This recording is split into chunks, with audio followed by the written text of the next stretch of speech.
doing his thing. And 2 days later, I can see myself. Yep, I can see the podium. I can see mostly to your left. So maybe, what do you want it on the podium? Yeah, mostly on the podium. If we can focus it there, thank I didn't want that either. I want to. Because I didn't think there was a fixed option. The main screen. Okay. Yeah, we can get the main screen on the podium. That'd be awesome. I'm not doing it right. that's right.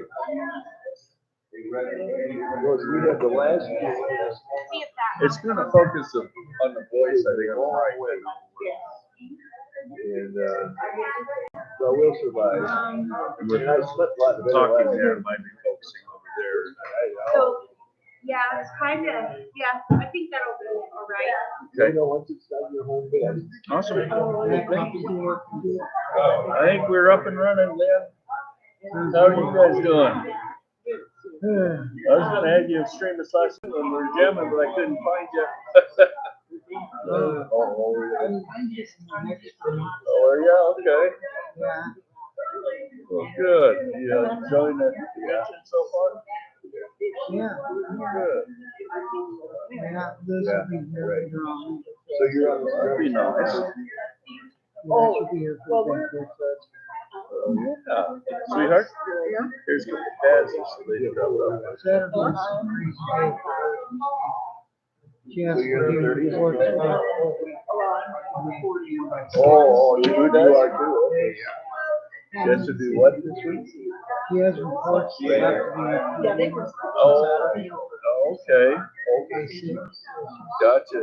She's going to have her hands full. Well, that's well, you're a real blessing. I don't blame her. Well, I couldn't get it. that's good. Oh, I'm glad she's able to make it. Without salt on it. That's good. So you getting your chair massages done? I do Awesome. You know, it's Good. It's good to have help. No people. Uh-huh. Did you really? my hand. I mean, wow. Yeah. It's fine. It's like about the side.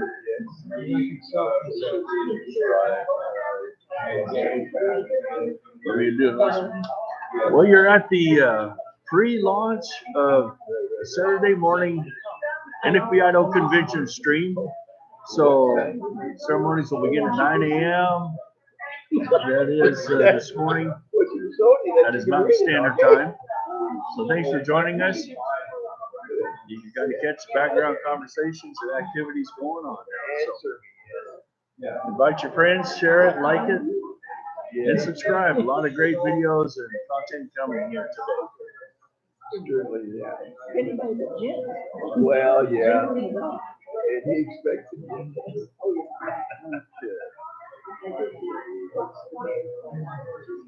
Yes, dude. You know that happened.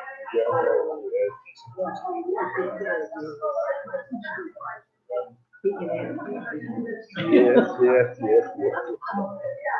Oh, well, anyway. You're a good match, anyway. That one?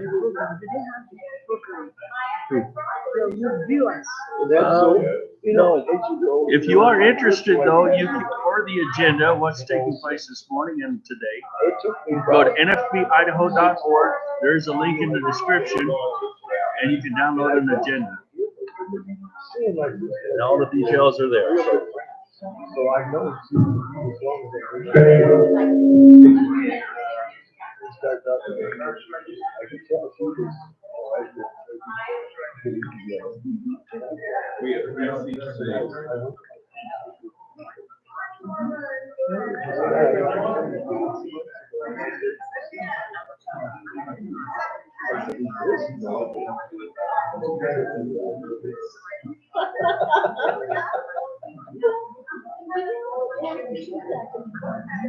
Oh, yeah. Stab in the dark, that's right.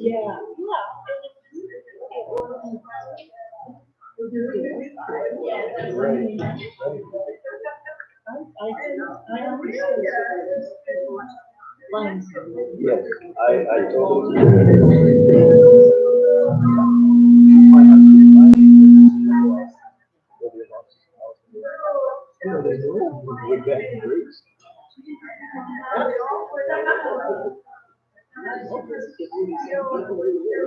Well, I understand, but trust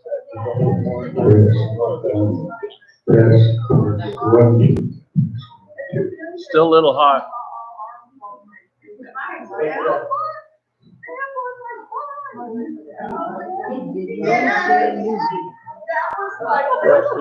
This evening she's got some reports to finish during the day here. Oh, yeah. Ramona? Somebody's still around. Oh. I'm gonna give her an update, but I couldn't have conversations until I got this set up. If somebody sneezes into a hot mic, we'll jump out of our chairs and. Hey, everybody, if I could have your attention for just a moment, please. I want to direct you to the auction items. If you want to come up and check them out, we have some buckets which have jars of honey. We have beautiful, beautiful handmade guide dogs, hand painted on a platform. And if you just come to where my voice is, just kidding, there's 4 speakers. Hey, I hate when they do that in the airport, right?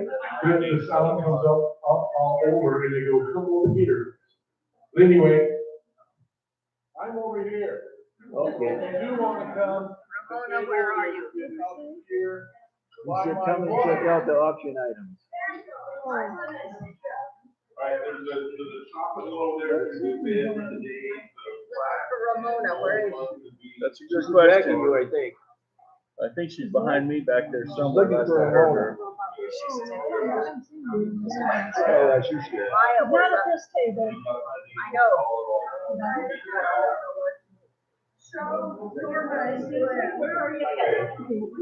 Ramona.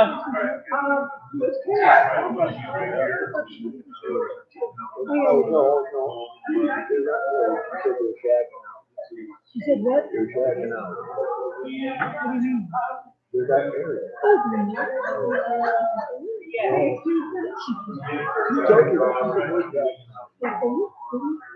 We actually have 42 of these now.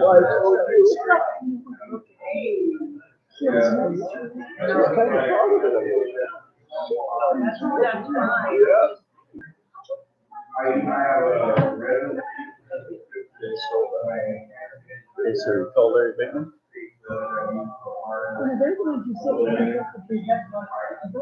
Yeah. Yeah, she just came over. Straighten me out. Kimberly doesn't want to know if everybody knows about it. Hey, Larry. It's your,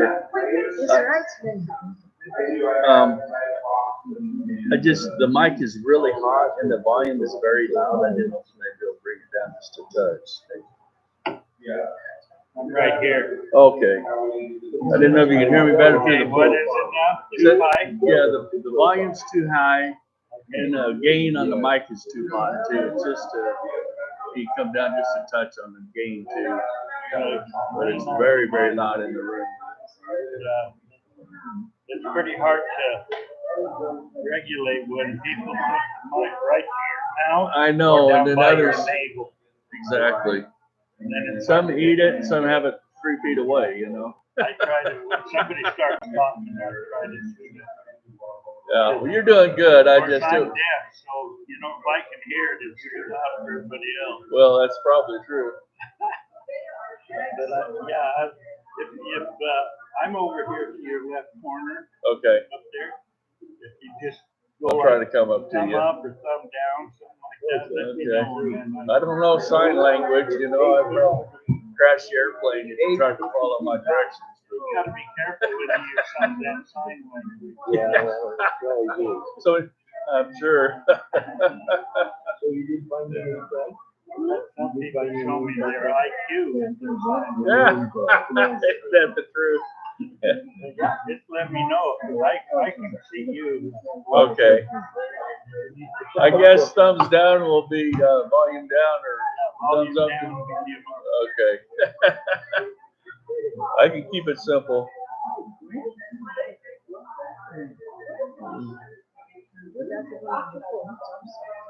Yeah.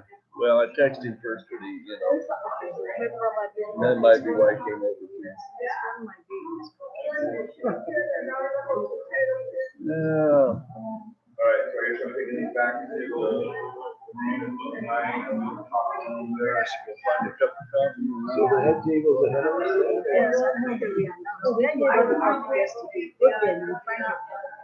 Well, I don't feel like it. We have the chocolate one. Getting over this. Couple sitting. I could actually use a glass of coffee. It's running. There was water yesterday, wasn't there? What? There was water where they got the coffee yesterday. Yeah, I know. Hey, you knew how to get us here. You knew how to get us here yesterday. Yeah. She just like, she didn't even give it down. Yes, she didn't give it down. I mean, we could have, maybe as they are now. Unbelievable. What we could have done, they are distributing this news. Maybe that's what they should have done. They should bring it. Maya and give to everybody as but you're doing questions all the time. Maybe that's what you can tell. See, she won't do that. No, she won't do that. She can tell Larry or even Carrie. Once everybody is seated, let them play. She's not ready to do it. Oh.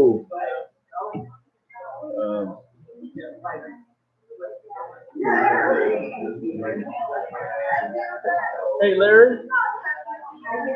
That is for our next year. Yeah, he just came back to talk to Susan.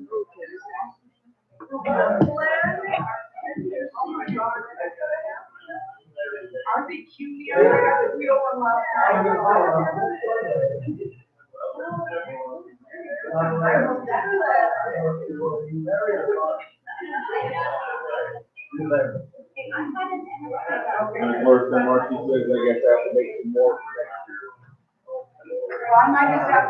Where's Maya? Talk to my manager over here. There's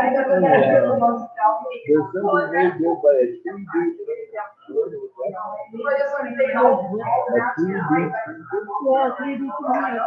Yeah, but apparently there's something there. There's no button.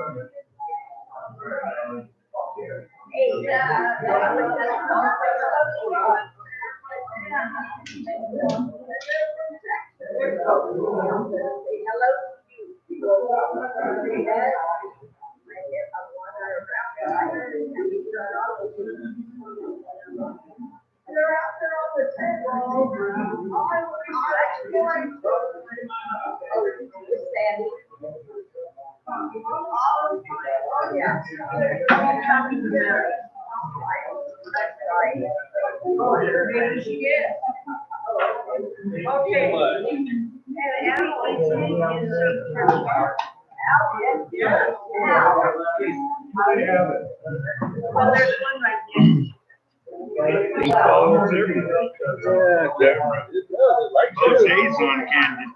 Don't tell her that. She'll leave. Hey, Larry, is there a glass of water over there somewhere? Bottle of water? 2 minutes to gavel time.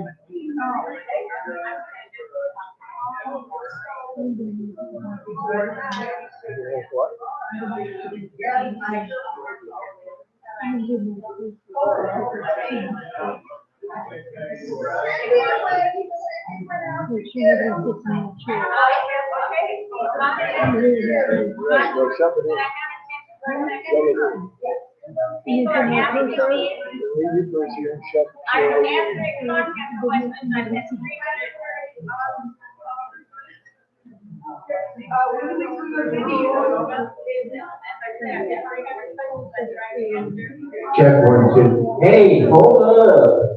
We have new contest information and here's. Now, can everybody hear me? Yes. I'll just pull it down. Now, I've been asked 300 times, one question or another about content. I'd like to try and answer it, and please listen.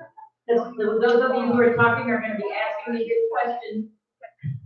The contact email is ramonayska@gmail.com. That's RAMONAYISKA. So, do you want me to spell it again?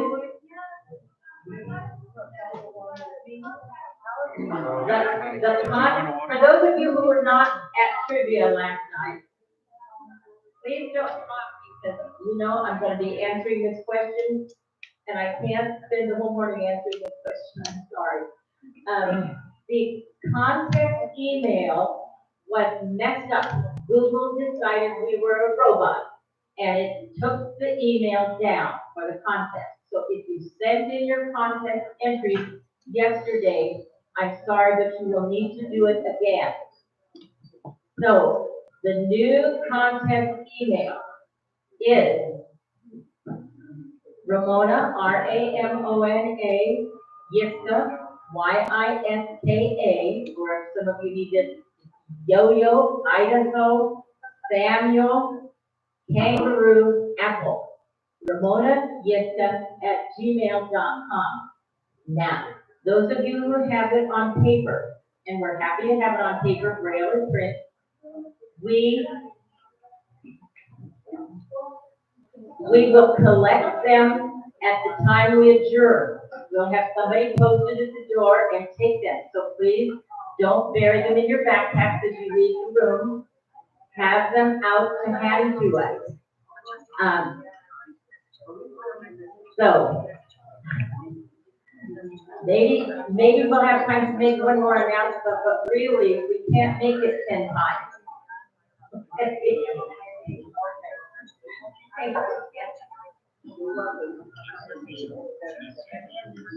Oh, Cheryl Dixon is one sent a message.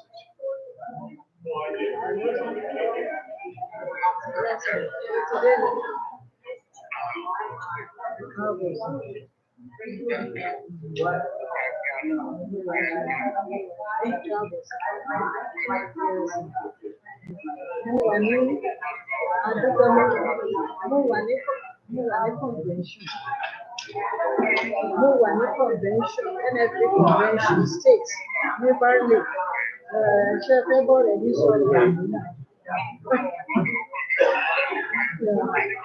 Larry, did you get papers about the fusion?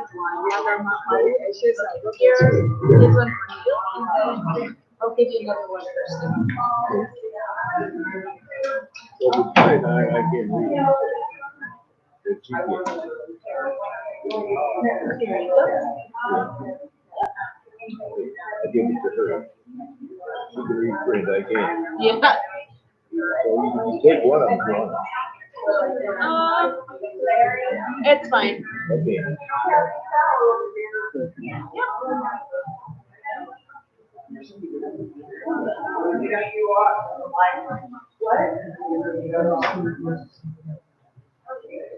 Oh, I thought maybe was sitting by his room.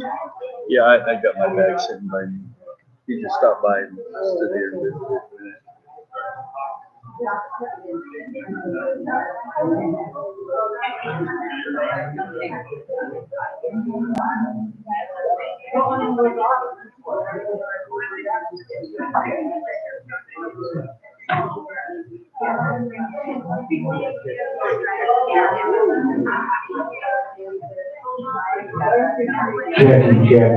Check.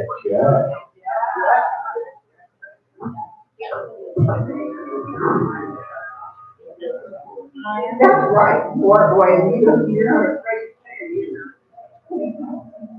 All right. We need to plug this in. I've been carrying it around for. I call this meeting to order. We have 42 years out of It'll keep going. Okay, well, welcome this morning. I hope everybody had a really good evening. I certainly did. I sang and played my flute on one member and sang until after midnight. I had a blast. I did. I had fun. I'll probably wind down 7 years or bring the business meeting as usual, but I had a wonderful time. And thanks to Kevin and Carl and Kevin's friends for making it really a fun event. I'm glad I did it. I'm not gonna say I'm sorry. Okay, for our invitation this morning, this is Bradley. Will be doing the recording and for the video.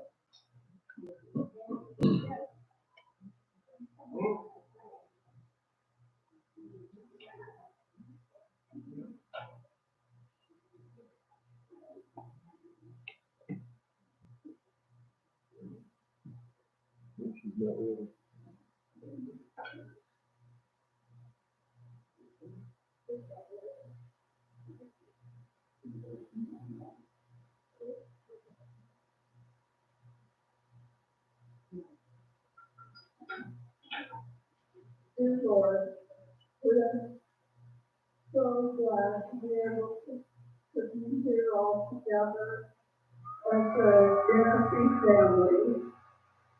And please bless us all to have a good time and have good health. And we thank you for all our leaders who have planned this wonderful convention. And all their efforts. And we say these things humbly in Jesus' name. Amen. Amen.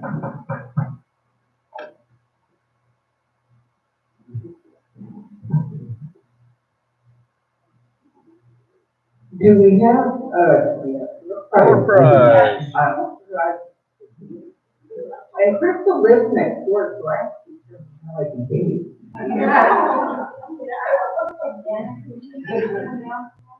Sure. All I like about the trouble. Yes. Yeah. Let's have this, let's get your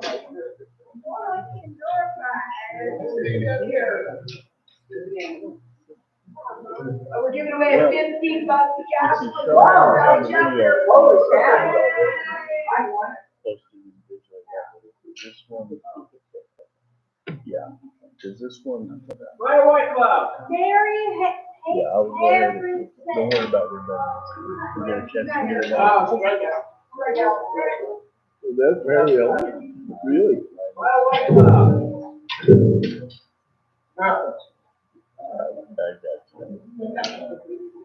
I'll try to deal with that with this.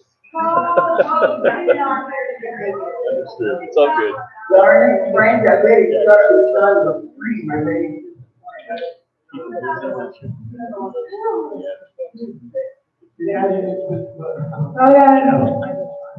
You're doing awesome.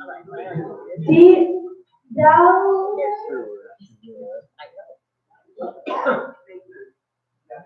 Make the win! Oh, wow. The landline. All right. Okay, speaking of the Batemans, we have an announcement from Vicky. Yes, I want to announce that. And that we have for sale for $2 each. We have cherry, mint, chocolate, and coffee. So come and get your truffles. Okay. Best chocolate in America. Say that again. I guess In Utah. Okay, Lynn, It's good. Lynn is going to be doing massages in the back of the room throughout the session today. If you want to go back and get a chair, they'll ask for and then he went to the bathroom. Oh, she doesn't get it. She's out. I don't count. Or Lynn. Quick. Gotta be in the room. Cindy,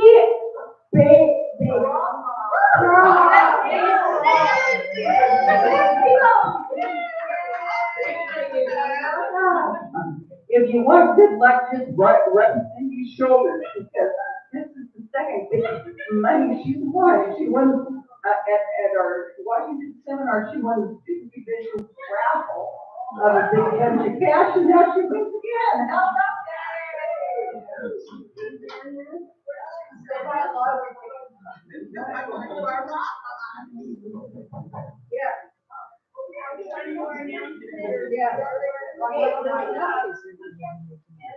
Hey guys, listen up. Yeah. Okay, we have a fundraiser also for the card thing. If you want to buy a card for $5 and cut it in half, and keep your card. And I believe it's a banquet, then we will draw a card and get half the pot. So if we have 52 cards, we sell them for $5 a piece. Figure, what is that, 250? Yep. Yeah, so you get $130 and then our check. Yeah, Cindy, you better enter. All right. Cindy is not allowed to enter though. She can buy 10 tickets. She can buy 10 tickets. Yes. Yeah. Well, I'll be by sometime between now and lunch and get my quota of chocolate and get a ticket. All right, on to business. Besides monkey business. Anyway, this morning, as we know, as we are here, that we are part of the National Federation of the Blind. We are one of 52 affiliates. And our national organization does many, many, many great things. We talked about Washington seminar I did this morning briefly about the U.S. with the delegation. But today, we are going to learn as a group about the many different projects and activities of our national organization, of which we are a part. And this is one of the key items that our national representative, Norma Crosby, is responsible to give us. Norma is the treasurer of the National Federation of Blind Idaho. No. I mean, You gave away your title so fast. Well, Don got fired. Don got fired. I spend my evening singing and playing.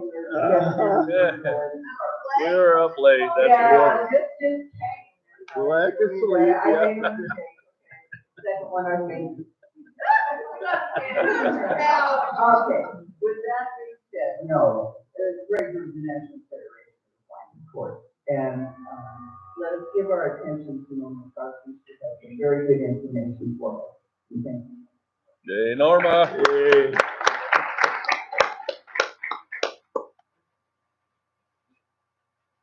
All right, let's see. I can tell you, this is very hot.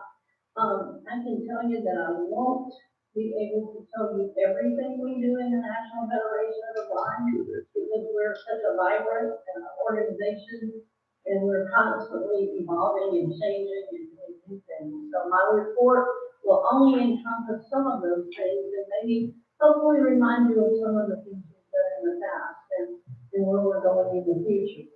I bring greetings to you this morning from President Riccobolo. As you know, he can't always be with us at every convention. He wishes that he could, but instead he sends some of us to represent him from time to time. I think he might be back in Baltimore this week. I know last weekend I did the California convention and he did the Massachusetts convention. So he's constantly travels around doing the work of the Federation and helping us to succeed in areas where we haven't been before and to build partnerships in areas where we have been before. So he definitely sends his best wishes to you for a successful convention. I was thinking when Dana said I was the treasurer, that the treasurer might be mad about that. I think you might not want someone taking over his job. When I joined the Federation 42 years ago, and for those who are counting, that's 1982, it was both the same organization it is today and a different one. For example, When I attended my first convention that year, we had a scholarship program.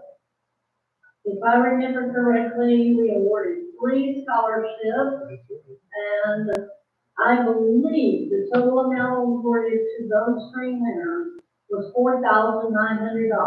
That was a lot of money in 1980. Today, we also have a scholarship. We still have a very robust program, but it's grown exponentially. As a matter of fact, at our national convention in 2024, we're going to be awarding scholarships again, and they're going to be to 30 outstanding students.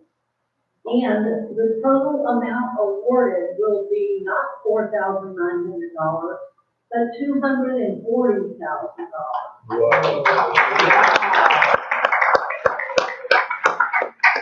That's quite a big thing. Yeah, I would say.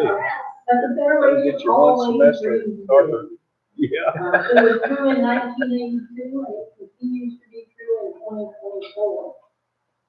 Today, we not only provide each of our 30 winners with an $8,000 scholarship, we provide them with mentorship. We build leaders. We teach our winners. We offer them access to a peer support network that can last a lifetime if they choose to take advantage of it. I know I wasn't a scholarship winner, but I've had that peer support network for these 42 years, and it's a valuable thing to have.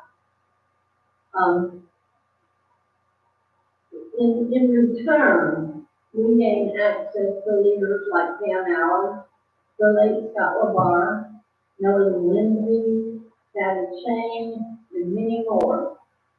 Of course, as our national president often reminds us, we don't always make the right decisions when it comes to scholarships. After all, he tells us regularly he never received one. That's right. Yes, he reminds us there all the time. I think he's heard. You got a Wisconsin one though. Yeah, remind me of that, right? Traveling by air was a problem for blind people. Flight attendants often insisted on taking straight payments from people when they flew. And they insisted that those who traveled with service animals sit in the bulkhead seat. Today, those things rarely happen. They're largely disappeared, although not totally. But that happened because Federation members were willing to stand up for our rights. But the more things change, the more they stay the same. Today, we're advocating for blind guide dog users to travel on planes without the undue burden of completing useless attestations regarding their guides. We're fighting this discrimination, and we're going to keep up the fight until this arbitrary rule is changed. Today, we continue to work to improve access to rideshare services for both guide dog users and those of us who use flight canes as well. We definitely know that drivers continue to discriminate. And we continue to gather information that we'll use over time to stop the discrimination from happening in the future. Since 1940, the Federation has been an advocate for blind people. That advocacy comes in many forms. Sometimes advocacy means changing laws. Sometimes it means filing lawsuits. And sometimes it means working with each other to make the change we want to see. An example of the latter is our work in the field of blindness education. We certainly don't run schools for the blind, but we do run Bell Academy to introduce blind children to Braille. We have developed a STEM to You program that offers blind youth more access to the sciences in a blind-centered way that actually allows them to touch and not to just be the note taker or the iPad. Many of our local chapters offer access to Braille and technology and other classes as well. And when we're not providing formal educational opportunities, we're definitely giving the informal. I always love going to council meetings because I often see mentoring and teaching happening all around me. One person might take out their phone and do something with it that seems really ordinary to them. But another person will hear what they did and ask, how did that work? And in our family, the person with the know-how teaches the one who wants to know. We strengthen one another. We don't fish for the person, we teach them how to fish for themselves, so they can eat for a lifetime instead of just for one meal. And we're so proud when our brother or sister grasps the concept and their expectations are raised, because that's what we do in the Federation, we raise expectations. If you come to our convention this summer, you're going to see that happen every day and all around you. You'll see it at the annual career fair, where blind people will have an opportunity to apply for real jobs with employers who want to give blind people a chance to demonstrate that we're just as capable as our sighted counterparts. You'll see it at the Career Quest program, a week-long immersive experience where students can gain exposure to insightful presentations, educational seminars, innovative services, quality training, and social and professional networking that will assist them to obtain competitive integrated employment in the career of their choice. The annual convention of the NFB offers a unique opportunity for blind students to take advantage of a broad range of pre-employment transition services and to immerse themselves in an exceptional, concentrated environment of programming, products, and services for the blind only available at the convention of the National Federation of Blind. The convention is going to take place in Orlando, Florida this year, from July 3 through 8. The Logan Center Hotel is our headquarters for the convention, and room rates for singles and doubles are $129 a night and $139 a night for triples and quads. When you call the hotel to make your reservation, they're going to charge you a deposit. It's going to be $146, and they'll go ahead and charge that right away with your credit or debit card. If you go to nfb.org/convention, you can find out everything you want to know about what's going on in Orlando this summer. The page it's going to be updated with new information as it becomes available. So I encourage you to check back to that page periodically to see if new items have been added. Look, if you have never attended the National Convention, I hope you'll do so. And if funding is one of the reasons that you're hesitating every day, you should consider applying for the Senate Service Convention Scholarship if you're a first timer. Dr. Jernigan loves our convention. People that usually tell me that it was like the highlight of his existence, I think, to get together with hundreds of his closest friends and his Federation family and to work together to make a difference for blind people. So when he passed away, the organization established a fund to help first-timers to get to this life-changing opportunity.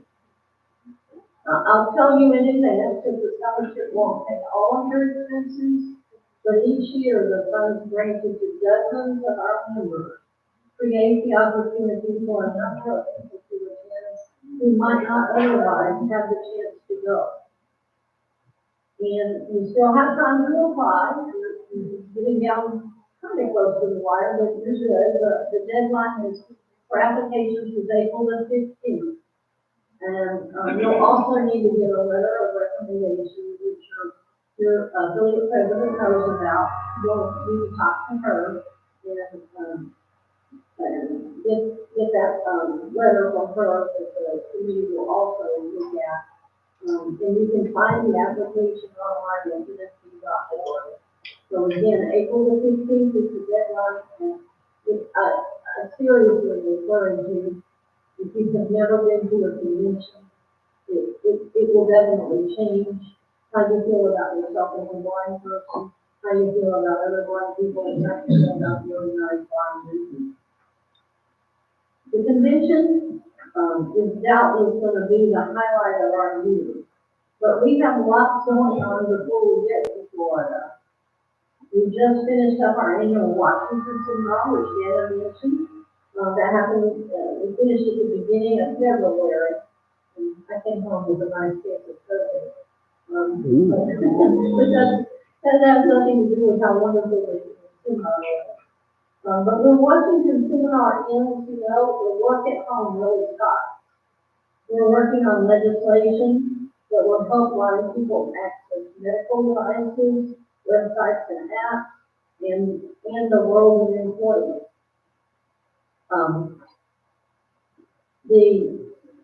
Hang on, I have perceived a technical problem here. But I'm gonna try to get through. My co-sponsor ate some of my speech.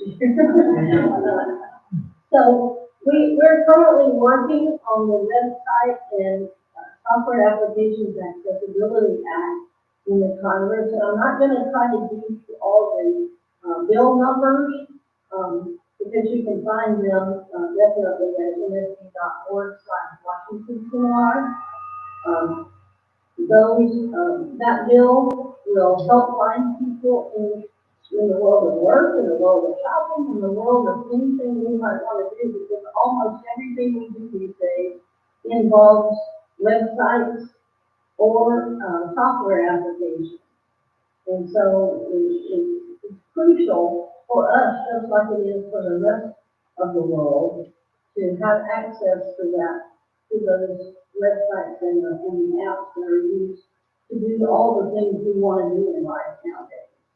So it's a critical piece of legislation, and legislation, of course, is one of the ways we do advocate for one another. We're also working on the Medical Device Non-Visual Accessibility Act. In that act, when we get it through the Congress, will allow blind men and women, whether they be people who are experiencing their own health issues or whether they are people who are doing caregiving for other people in their families, to access the medical devices with digital screens. Right now, if you get certain kinds of medical devices that have screens, there's no tactile feedback for you. You can only use it if you can see the screen. We want to change that.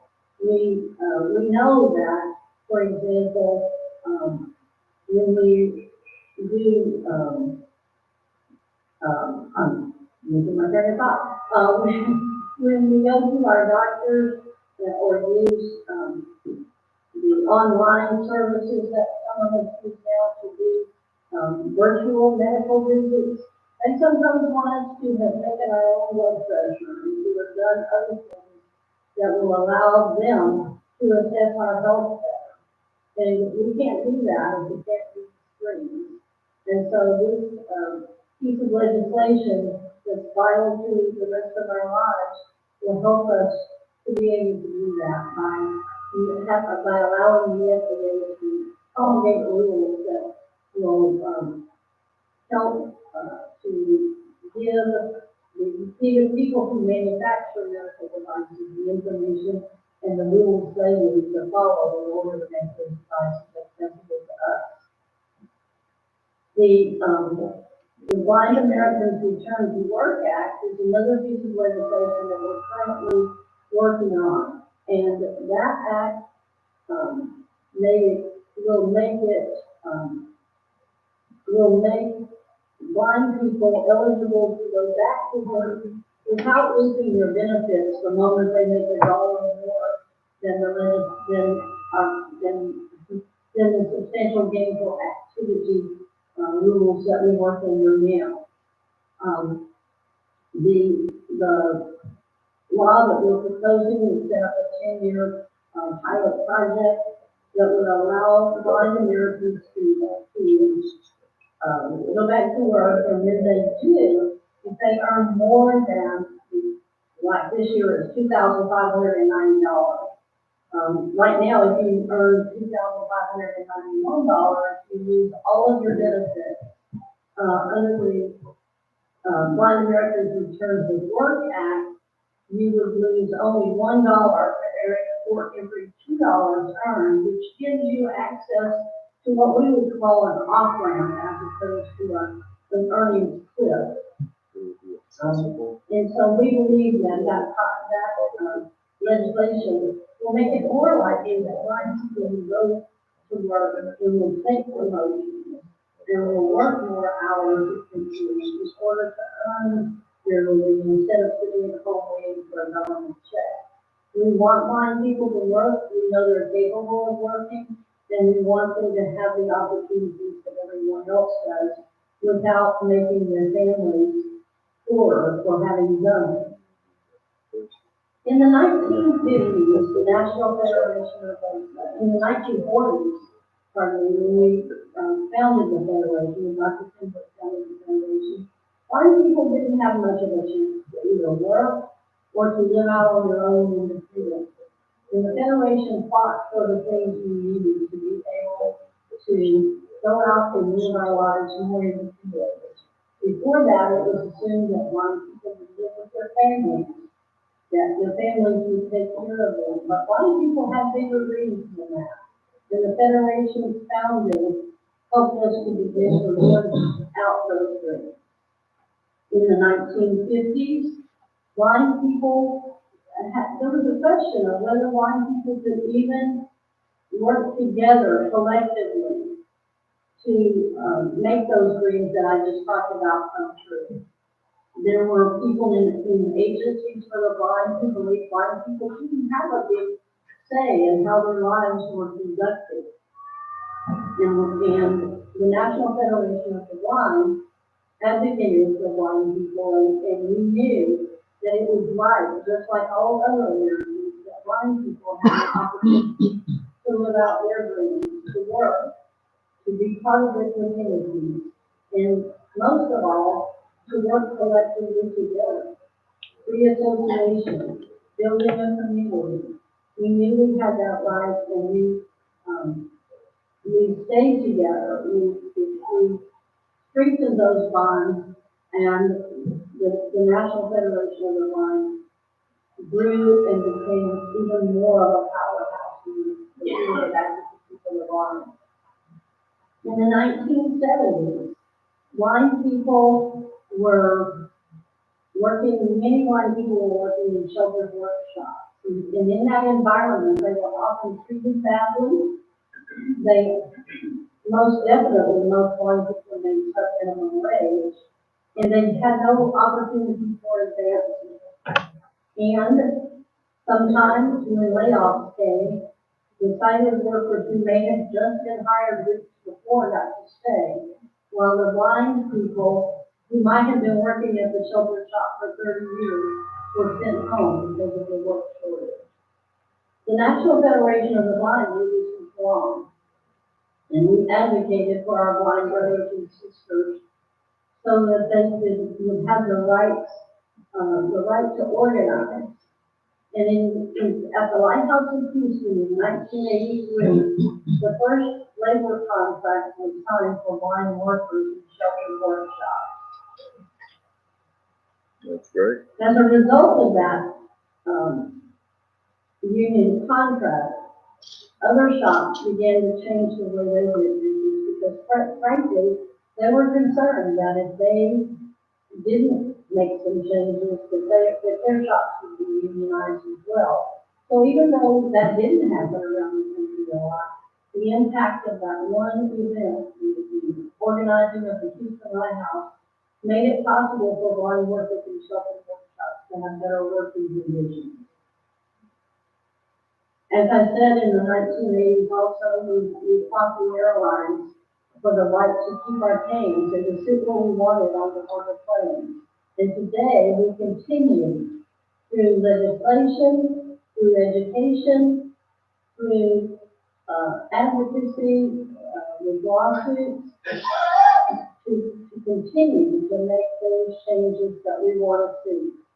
We have a robust legal program with the National Federation of Blind. As you hear every year in the President Riccoboni next week's presidential report, we make progress in seeing to it that the rights of blind people are protected through the legal actions we take. But I will say that we try to be very careful and very strategic about the kinds of legal actions we do take. We definitely try to work with people before we sue. And honestly, we can't take every case that people bring our way. But we do have at our national headquarters in Baltimore a team that determines what our legal strategy will look like and which cases we can take. And even when we can't take a case that might really be important to the individual, it might be a legitimate case, we have tried to develop tools and toolkits for blind people to use themselves and to help them learn better how to advocate for themselves, even though we can't take their individual case. Valerie Evening, y'all have probably heard Valerie Evening in the past few years when we talked about legal issues, because she was kind of the frontline worker on legal issues at our national headquarters. Valerie left us a couple of years ago, but we do have someone working in Valerie's position. It's Santo Steele Richard, and Santo is originally a Federation of Oklahoma, and he is working now for our national office as our legal coordinator. So should you have people call you who need legal representation or who think they do, we do get calls for divorces or all kinds of stuff. I got a call one time, this is a true story, got a call one time from a guy who said, I am having a problem. I'm being discriminated against where I live. I cannot get a lawyer. None of the lawyers in my area will take my case, and it's because I'm blind. And so I said, well, tell me a little more about that. And he said, well, I got in trouble with the law, and I had a lawyer locally who was representing me, and I didn't like the way he was representing me, so I shot him. Ooh. That's true. And He's definitely blind. Nobody will take my case. I'm like, well, not sure this is a discrimination case. So I actually said, maybe I will have a lawyer and give you some advice. So I told Dr. Mauer about it, and Dr. Mauer contacted so obviously we didn't take that case because it wasn't a blind discrimination case. It was a different kind of case. I also got a call from someone who had gotten caught rustling cattle, a blind guy. And these are honest to goodness calls that we've gotten in Texas. I'm sure you guys have gotten some different and strange calls. And so, the point I make here is that a number of people think everything legal in their lives relates to blindness. And that's why we try to be so strategic and make sure we spend the funds that we do have to spend for legal issues, for real issues that will affect a lot of people, not just the Cowboys or the other side of the line. So if you guys, the national office does always want to know. In fact, if someone calls you and wants you to file a suit, you definitely want to coordinate with our national office to see if this is something that really does fit into our legal strategy. So if you get phone calls and you think this might be something, if it's the Cowboy or a guy with a call, something know up front. But, if it's someone who really might have an issue that might fit into what we're working on nationally, you can have them call Sunrise as a beginning point, or to write to them, or you can, and usually what I do when I see someone, is I just send them a note and say, hey, I just gave someone your number, and they're gonna probably give you a call. You can reach them by calling our national office, that's 410-659-9314. Pardon me. And they can then dial into 2440. And if he's not available, he's very responsive and very good at returning phone calls. So I've talked to you some about legal advocacy. I've talked to you some about our education programs. And I've talked to you about all the ways we as blind brothers and sisters build our community. And membership, finding the members is another means by which we work together to build a federation. We have regular calls of our chapter presidents. If the chapter president is not participating in those, they should be. It needs a lot in terms of share a lot of fantastic information. Talk about topics that are important to building leadership. I encourage you, if you are a chapter president who maybe is not aware of those meetings, I encourage you to work with your affiliate president. She can give you the information about what they need, and how you can get online and participate in those meetings. We've been working for years to build a leadership portal that eventually will allow members to get online and thank you. To get online and to fix their own update their own membership information, like when you move, or if their cell phone number, or your email address changes. Eventually, we want to get to everyone who's a member of the federation can log on and do that, fix that themselves. Currently, you can already do some of that. If you are a member of the organization and you have an email address that our national office has, you can go to NFB.org and choose login. If you don't know whether you have a password or not, you can just choose the forgot password. And you can log in, and anything you need to change, you can yourself.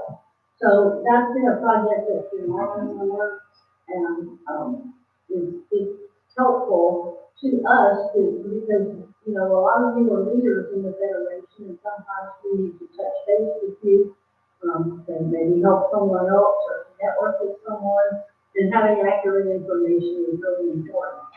If you have new members coming to your chapter, please use the new member form and make sure our national organization has their contact information. They, again, for the same reasons I just enumerated, it's going to be true that we'll want to get in touch with them too. And we want to welcome them to the federation. That's also how they get their membership form. So, you know, that point, I think, means a lot to a lot of people. I have chapter members who have lost theirs and their hearts were good. So we got another one. But getting that welcoming spirit from our community is something we want all new members to experience. They'll get correspondence from some of our leadership, and they'll learn things that maybe they didn't know before. Being welcome. So be sure when you onboard a new member that you use the new member form. You know, the federation continues to grow. When I joined the federation in 1982, I think Glenn and my mama were definitely there, but probably tell me if I'm wrong, but I think there were maybe 1,000 people or so at that convention. This year, there'll be closer to 3,000 people there. And that's because members of the National Federation of the Blind and people who long to have that community that maybe they don't know about, maybe they have never been to a federation convention or any federation activity before. I know in my affiliate, I definitely every year have someone who I meet for the first time at the convention because they were maybe they're newly blind and they're looking for that sense of community that we can bring to them. And they come to our convention and they find it. We work together all year, not just at the convention, to make sure that the lives of blind people are changed and that we can all live the lives that we want. I urge you to get involved, to get more involved. If you're kind of sitting on the fence and trying to determine what is my place in the federation. Well, everyone has a place. You definitely, and if you look around, you'll find yours. Because we work tirelessly, we are all committed. We do the work we do every day, whether it's legislative, whether it's membership building, whether it's working in the legal arena, or whether it's just giving aid and comfort to that new blind person who is wondering, is my life ever going to be the same again? That's what the National Federation of the Blind does. That's why we do the work we do. And I urge you, each and every one, to take the time to learn more about the Federation if you don't know, to invite new people to the Federation. Sometimes people call me and say, I'm looking for a support group. And some of my members say, well, we're not a support group. Maybe we're not the right group for them. Absolutely not true. I can't think of any place I've received more support than the National Federation of the Blind. We do it through all these efforts that I've talked about this morning. We do it through being a family. And each year at our national convention, and I notice at the state convention as well, it's a family reunion. It's one that we look forward to each year. So I hope you will join me this summer in Orlando, or in not this summer, next summer, where someone asked me where the convention is next year, I will tell you in advance that I don't know. Oh, Where the 2025 convention is, but I do know where the 2024 convention is.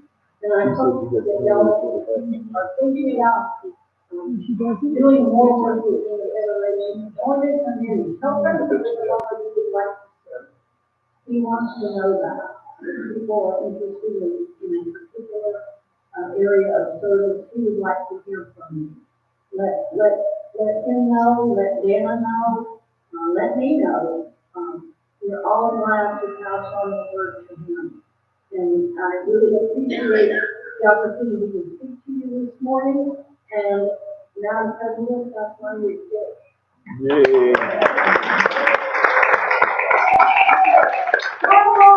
Yes, that's right. And a big one, too.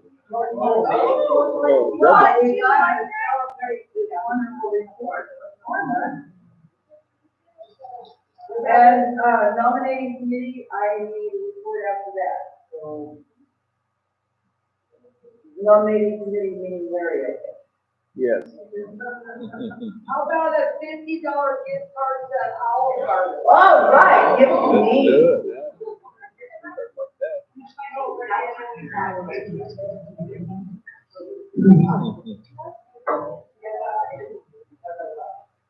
Johnny. It better be me. It better be me. What? Who's it gonna be? Sue Sharp. Oh my God! You want a door prize, You want a door prize? Yeah, you sure did. That's her favorite restaurant too. Nice Olive Garden visit now, huh? Is it 3-day charge right? I'm not The sure. the luggage straps you used to carry. I like those luggage straps. Oh, we use them all the time. Yeah, I can't find mine now. I need another one. Okay. Full name, vote.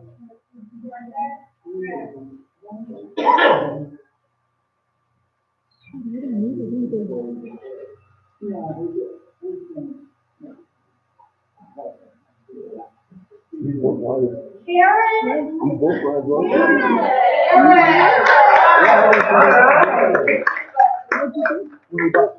All right. It's $50 Let's have, gift card. Larry and I can have a nomination, committee. I probably can talk loud enough. Yeah, you do. Yeah.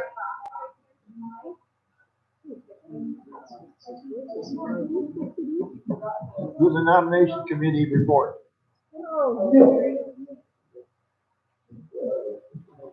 Is that be drawing a dead for it? No, I wasn't going.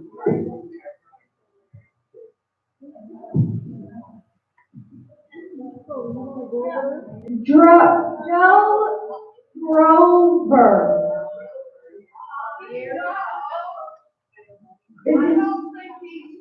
Oh, Oh, my goodness. Naughty, naughty, naughty. Joe. That's what happens when they let go balls. Sue Brooks. No, that was Nicholson. Nobody wants to be here. I do. I know I do.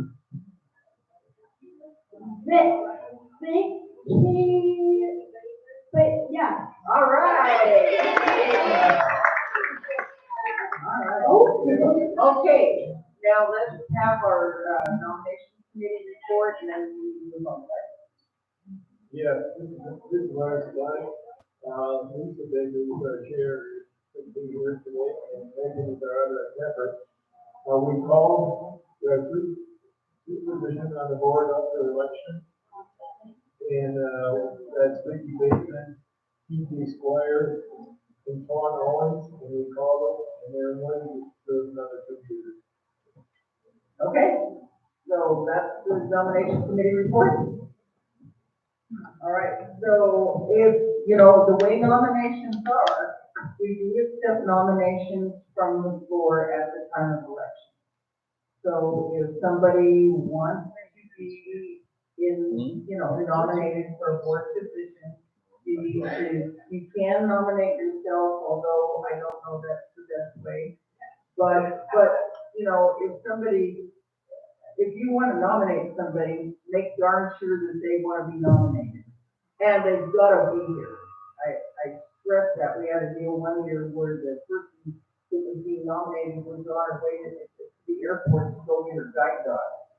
And that was a very awkward situation. We're not having that again. All right. Speaking of voting, we all do it. And if we don't do it, we get our darn The vote. ones that are done there, none of them are here, right? We have a individual today who is president of the League of Women Voters here in Idaho. If I've got that wrong, I don't have my agenda in front of me, and I have a short memory. But this is a very knowledgeable person. It turns out, her name is Jean Henshide, and she's going to want to talk to people who want to talk to her individually about voting today, when at some point when you can, if you have a story to tell her, because she is talking to the Secretary of State directly. So we have a voice and we can be heard. And co-president, well, that's almost.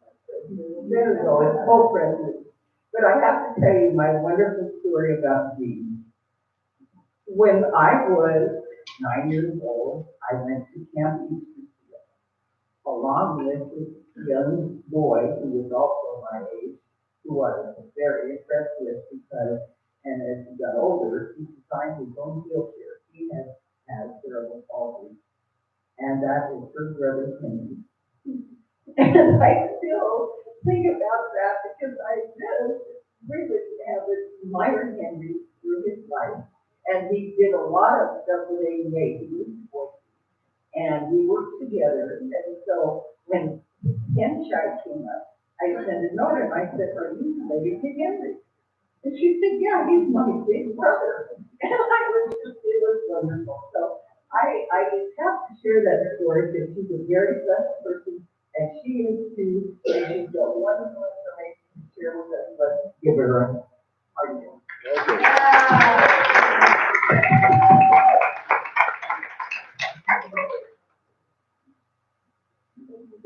Thank you.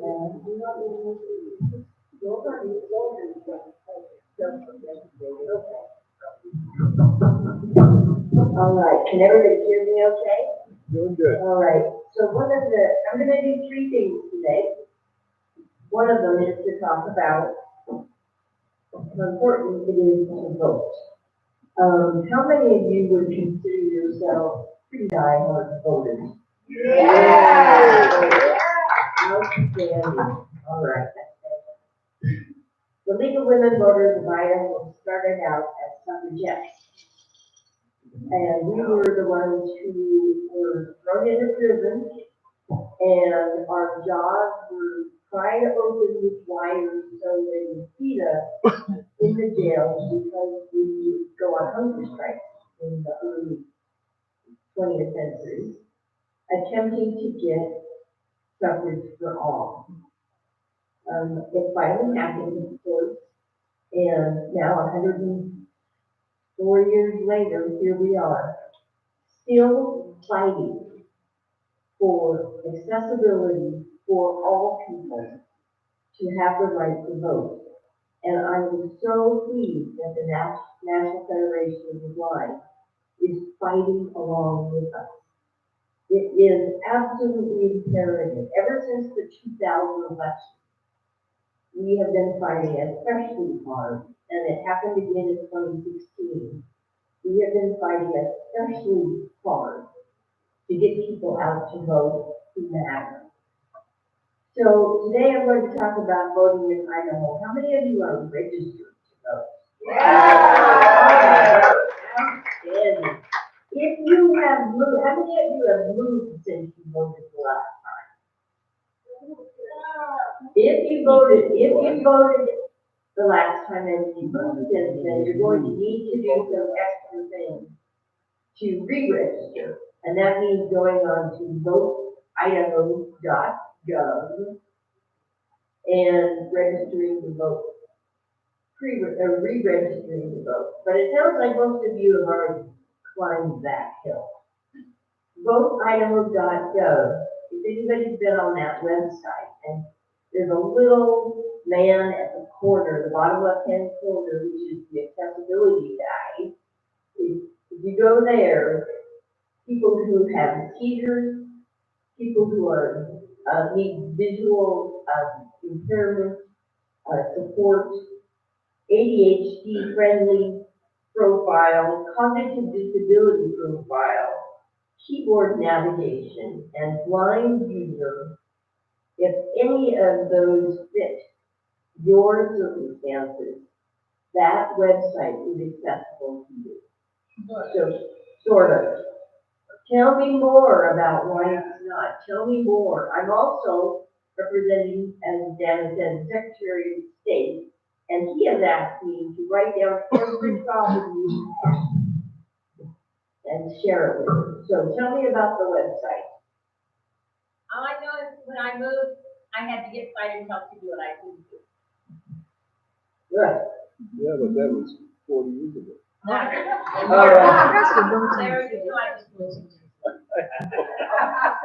Oh, this recently, okay. Yes, there's the button that has the picture of the man on it or whatever it is. Isn't tagged as what it is, so there's no text for it. Right. Then you can't find it. All right, that will change. We will make that different. I will get a hold of Chelsea, the webmaster, and say, if you got a little blue man and he doesn't have any text tag, it's not going to help anyone. That will change. Yeah. The other way, you're saying is if you can't find it, it's a graphic. Okay, so once we've had that solved and you're able to get in and choose the profile that works for you, then you also are deciding if you want to vote in the main primary, and I assume all of you do. So by April 26th, you need to have registered to vote and then decide whether or not you want absentee ballots or you want to go vote. How many of you are typically absentee ballot people? Yes. Yes? Okay. So the difficulty there is, it's a piece of paper. There are some states, and actually the National Federation, it has a resolution, this session, or has a resolution from last year's convention, asking states to allow absentee votes electronically for the blind and visually impaired. And I would say the League of Women Voters Alliance stands with them. And we may just consider asking you to help us, help the legislature write legislation that would ask that electronic absentee balloting be provided. How many of you would support something like that? Yeah. All things that we No. I said I don't. Oh, we do have an if. Rick just, There are options that are most. is visually impaired. And he and Jamie Ward Eagle from the Senate are very supportive of your cause. So I think I'm gonna ask you directly if they would consider. But we would need to do it with you. So think about that. All right, so what about going to early voting? How many of you have used early voting, early starting May 6th for the primary? Yeah. Tell me about the early voting process. How easy has that been? For me, it was pretty easy. I have had to do a lot of advocacy. The election process is not pretty much better than. What county? Bingham County, because you work with, all right, you work with Danette Miller. I went to school there, yeah, at Little St. Martin, yeah, all right. That's fantastic. She is in charge of elections in Bingham County. How many of you have worked with your elections office in your county? Yeah? Yeah. And have they been helpful? Tell me what county? Idaho. All right. Well, actually, in Bonneville County, we have some problems, I think. Tell me more. Well, on the state elections, they don't make accessible machines available for voting. And when they do put the machines out, they're directly where the screen is visible to the whole public coming in and out of the precinct there. So it, they need to, there's no security that way for the voter or privacy. But having them not available, under the ADA and the Voting Act, I know they're supposed to be available for state and federal elections. So the person in charge says, "Oh no, that's too much work."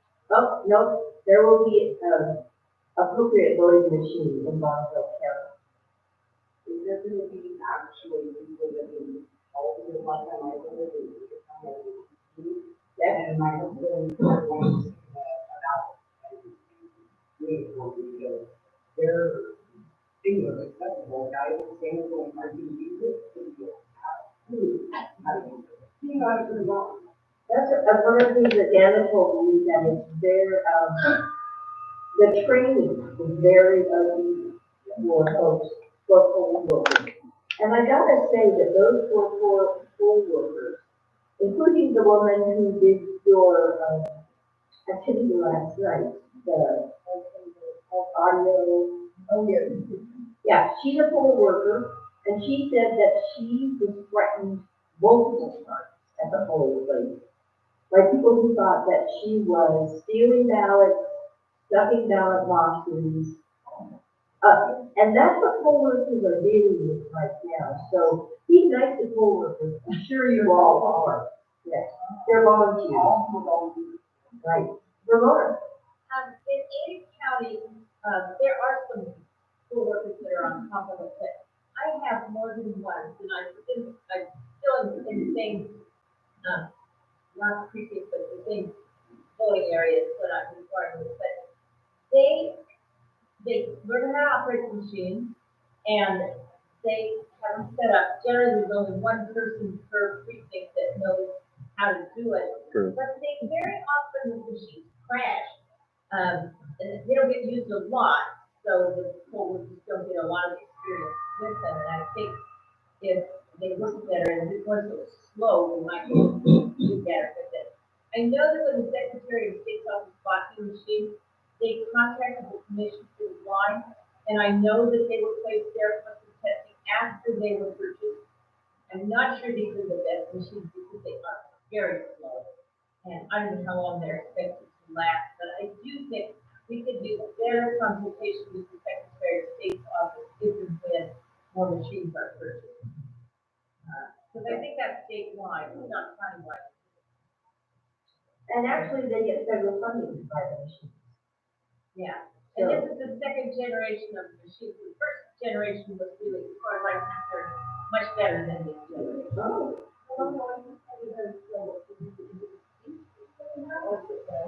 No, there's so many, well, voting is slow and very, seems to be when I show up, they always have to redo it.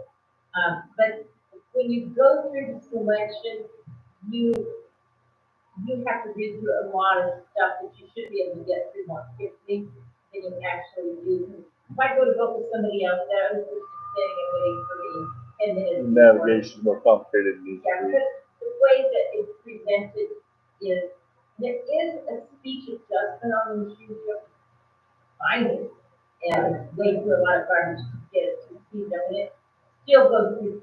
I mean, every single one has a write-in, every single one has,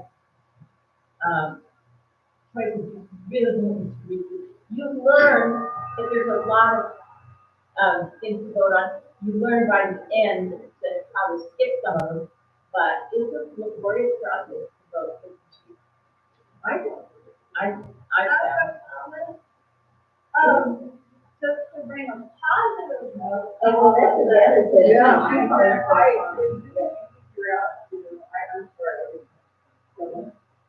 So I do have positive experience. I know the commission, they, during voting season, they have a couple different machines that you can go there to practice on. There's an area that can do that.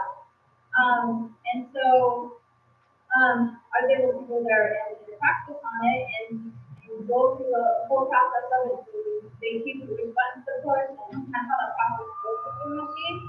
And so when I went and did voting, I had a very positive experience because they did happen to have the same machine there. They actually did have somebody there who knew how to run it. Luckily, I did too because I already did a run through with it. And so I went there, I did it all myself. It was kind of in that corner where, you know, to see what I was doing, and I had headphones, so I could just, go through the whole process myself, and I think I got on in a few minutes. So it was a positive experience. So call your county elections office and say, I want to come practice. And where can I go? There, what county? Ada. Right. Man, Yes, sir, I want- Larry, and then, yeah, I just want to explain why I choose to vote absentee. okay, And that is because I can choose who marks my ballot for me. And my experience was that during the Republican primary of 2016, I went to the voting office. right, And I said, okay, I'll need some help, but I want two people. I want one person to read my ballot and the other person to mark it. And he agreed to that. And I think at that time there was like 12, maybe 12 running. And he went down the whole list. And I said to him, I want the second one from the bottom. yeah, And he actually said the name out loud. That everybody in the polling place knew who I was voting for. So I figured if I can at least choose who marks my ballot, I think I feel better about it. Very, very powerful story, very good. Yes, in the beautiful flower dress over there.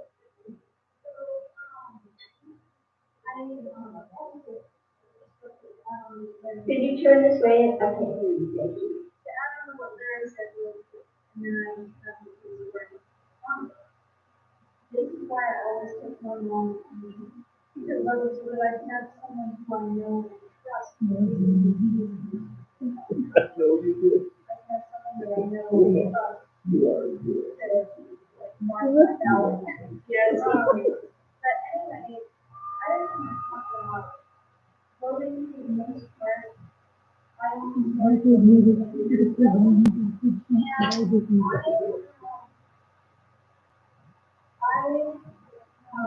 It's been mostly positive and great experiences, but the first time I went to the yeah. So the first is the mostly positive experiences. But the first time that I went to vote ever, it was for school board elections, and I don't remember where we went, but it was in Ada County. And the polling place where we went to, they when we went, they did not have the accessible, voting machines. But since then, you have had access to the voting machine.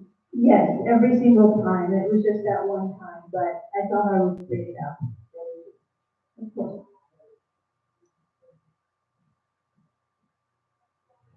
Okay, let's talk about ID. What kind of ID you're going to need when you go to the voting place or when you vote absentee. If you are a student, you can no longer use your student ID.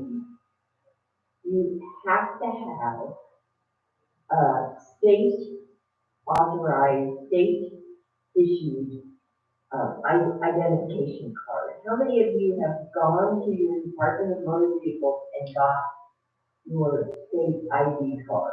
And they're free. And they're free. Yeah, and so you do have to bring identification to prove who you are to get that state ID. That is the golden ticket. So, what kind of identification in Ada County do you take with you to get your voter ID? Looking at the woman who's in charge of all of the, right? I have my, I got it, I have to show a certified birth certificate, that copy of my birth certificate, and some, associated where I live, and I can be something else that out. I can't remember, there was something else like that, and I have my own ID. Oh, good, yeah, if you have an old ID and you have a birth certificate or a passport, or, this is funny, a concealed carry permit. Well, you gotta go through a lot to get They will those. take a concealed carry permit, but they will not take a student ID. I have no idea. What It's a lot harder to get a concealed carry, that's why. Anyway, so if you have a birth certificate and you have some kind of proof of residency, they will not take a cell phone bill, because that, you can roam around with the cell phone. Okay? And you have to have been a resident for 30 days, and I can have everything here. So make sure that you have the proper identification, go to vote, get your absentee ballot. What's on your ballot? This is going to make your life so much easier. The League of Women Voters of Idaho has the only online voting ballot. And it will personalize your ballot for you, so you can take that ballot all filled out to your polling place, or when you sit down with your absentee ballot. And you can already have waded through all of the stuff that you don't care about. So you can choose who you're gonna vote for your state representatives, who you're voting for your senators, who you're voting for Congress, your prosecuting attorney, your judges, your county commissioners, all of that, vote411.org is where you go to personalize your ballot before you ever even vote. And that will be up and running in the middle of May. Yes, Ramona? We have a program called Newsline. Yeah. Where we could put that voting guide on the telephone and online so that my people all over the state can read it. Absolutely. And there was a voting guide on Newsline, but I really didn't realize it was something. Get that on and put it out. Absolutely, yes. Ramona, are you the one I would be contacting? Well, I can take it if I know, I'm probably not the right person. I'll send it to Dana and she can read it. Okay. And if you have Yes, someone that, Larry. Go ahead. I was gonna say, if you have someone that write an article about it with the links, I'd put it on our website too, so. Absolutely, wonderful. Or press release. Yeah, that'd be a good idea. All right, I'm gonna do it. All right, so that is actually, does anybody have any other questions about voting other than if you're not voting for people who you don't want, or will get in? This is your voice. And I'm going to work with Dana and answer any questions that you have to make sure that the League of Women Voters of Idaho, who are the daughters of people who went to prison to make sure that we all vote, will help you. So the final thing I need to do before I close, I would like a picture of me with the board, so we can put that on your website and put it on our website and identify ourselves as people standing with the blind and visually impaired Idahoans. So if board members, Dana, what's the best way to get board members up for a vision? Well, I would say if you want to come up here. Right. Or maybe over where Maya is sitting. Maya, would you say where you are?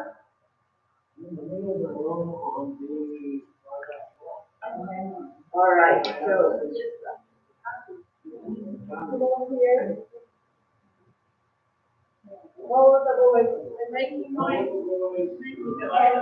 Everybody who wants to be in the picture, you're welcome. You're welcome. Be in the picture, honey? Just the board. Just the board. Just the board. If you stand for voting, I'm coming. If you're bored, you can be in the picture.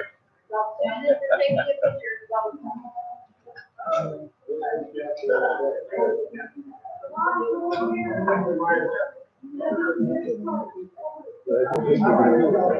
Over here. What time is it though?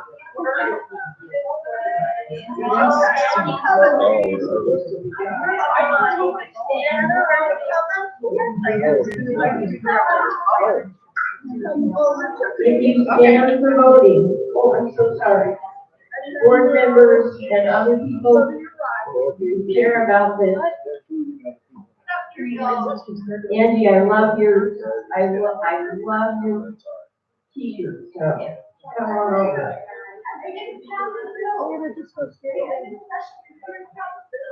Please, yeah. All right, Susan. Yes. And you guys just let Jean talk for a minute, or a half, 20 seconds. Okay.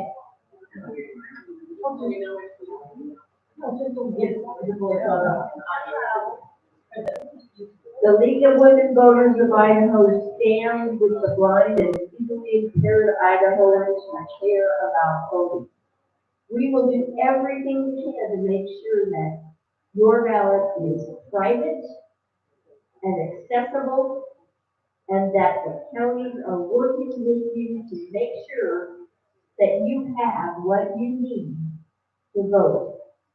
Thank you. Voting rights are human rights. Did you get it, Maya? Exclusive U.S. citizen. If somebody. You gotta know a little bit about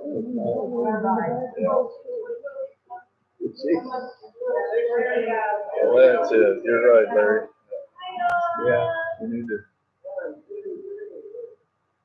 Cowabunga. Thank you all very, very much. You are my people.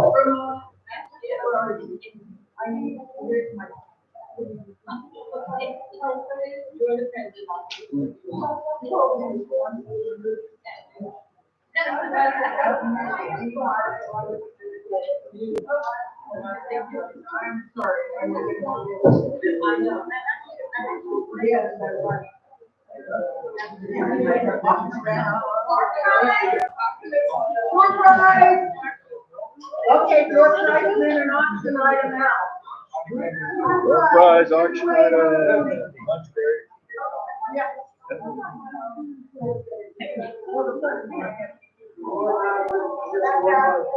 And you're the wrong end of the room. Yeah. We're doing coffee. She was up there.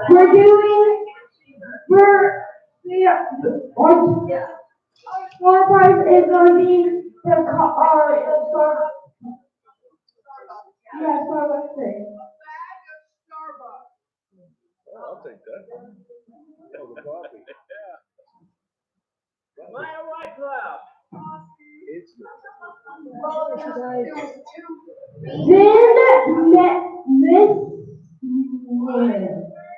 Yes. what? I can understand any of that.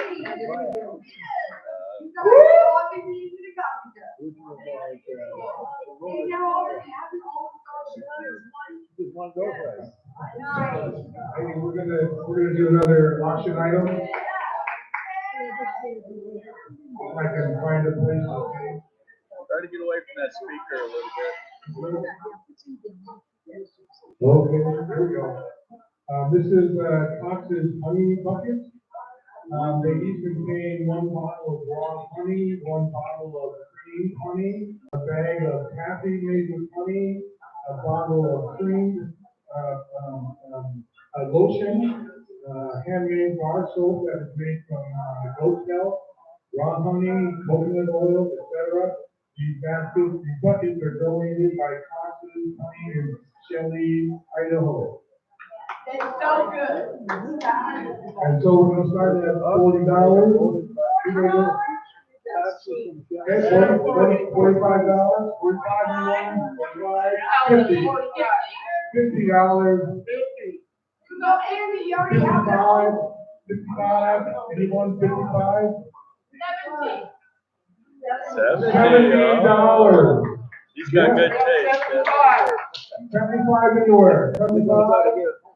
75, we got 75. $80, anyone, $80? $80. 85. $85 for some money. That must be good, I'm coming to your It's house. the best. $90, Allison. $90. All 95? $95. Sold $90 to Allison. All right. All right, but here's the thing. Here's the thing, we have two of them. Shane, I will give you the other one for $90. There we go. All right, one more item, because there are so many. And Ramona, help me out with this. These are the four places. You tell me and I'll say it louder. Okay, I think I can hear. Another bucket. Tammy Young. Debbie Young. Of Brand New Federation has made beautiful placemats. She's made a checkerboard quilted design. There are 4 of them and they're gorgeous. What color? Blue and white. Blue and white. Very nice. It looks black and white to me. Blue and white, all right, these are beautiful handmade, placemats. And I'll start bidding at 25. Start what? I'll start the bidding at 25. We have 25, we have 30, anybody 35, 35, $35, 35. 40, we have 40, 45, you want $45? $45, 45. we have 40, we have 50, we have a bidding war going on, that's what we want. We have $50 so far. $55, $60, and this is a brand new, Federation, this is amazing, and we appreciate that, Debbie, and we have $50 in the back. 65. $65, woo! I am one to get an auction here, I'm telling you. I'm sorry. We have $65. Anybody $70? $70. $70 anywhere. $70, going up, going twice, sold.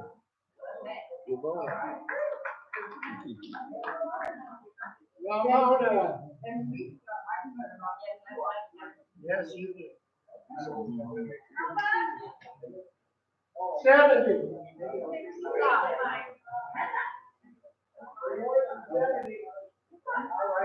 Now, then mine.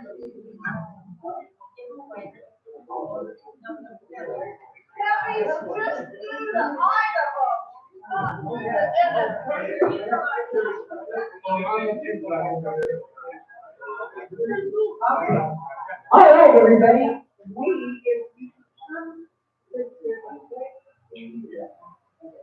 Okay. Everybody nowadays, AI is buzzing. Everybody is hearing AI that, AI is gonna take away work from office, AI is gonna do this and that. But there's a very positive side to AI. I've seen where AI can, start, to predict better prediction of certain types of cancer. And, certain types of cancer, and the AI is also going to be very useful for the blind. And Ray Kurzweil really, I think, talked about this, and now we're seeing it. And today to talk about it in greater detail and share some positive experiences, and please give me your attention, everybody. If you need to have a conversation, take it out in the back of the room, take it outside. Okay, our next presenter is Kevin Purdy, and he is going to enlighten us on AI.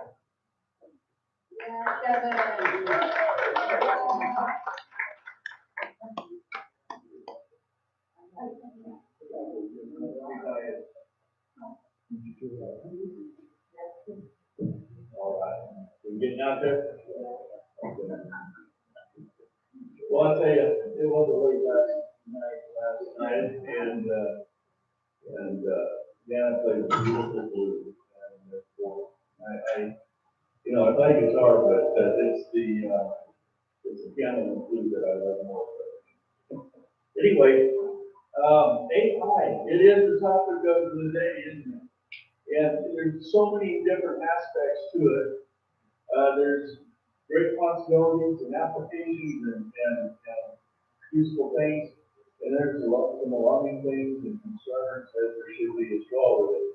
I'm most interested is what it can do for us and blind people. So, how many of you have used AI tools at all? No. Most of you? Now, how many of you use the Be My Eyes app? Have you checked out the Describe a Photo feature? Yeah. Isn't that amazing? To me, that is just the coolest thing. And you can even ask for more detail on that and dig down into the deep.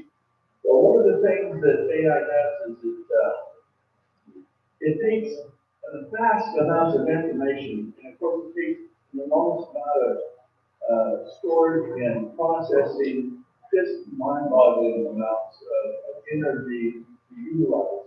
But the wonderful thing is that they're finding all kinds of applications for it. And I don't know if you've noticed, for those of you who visit our YouTube channel occasionally, I put up a video that has been assistantly created by AI, or assisted me in creating by AI. And one of them I did, one of the key things with really making artificial intelligence work for you in the different models is what they call prompt engineering.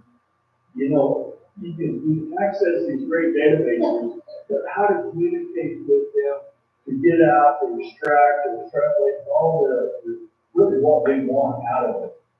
And the phenomenal thing about what's happening is, in Elizabeth's experience, it's so at the point now where much of it is teaching itself how to better communicate and extrapolate that information.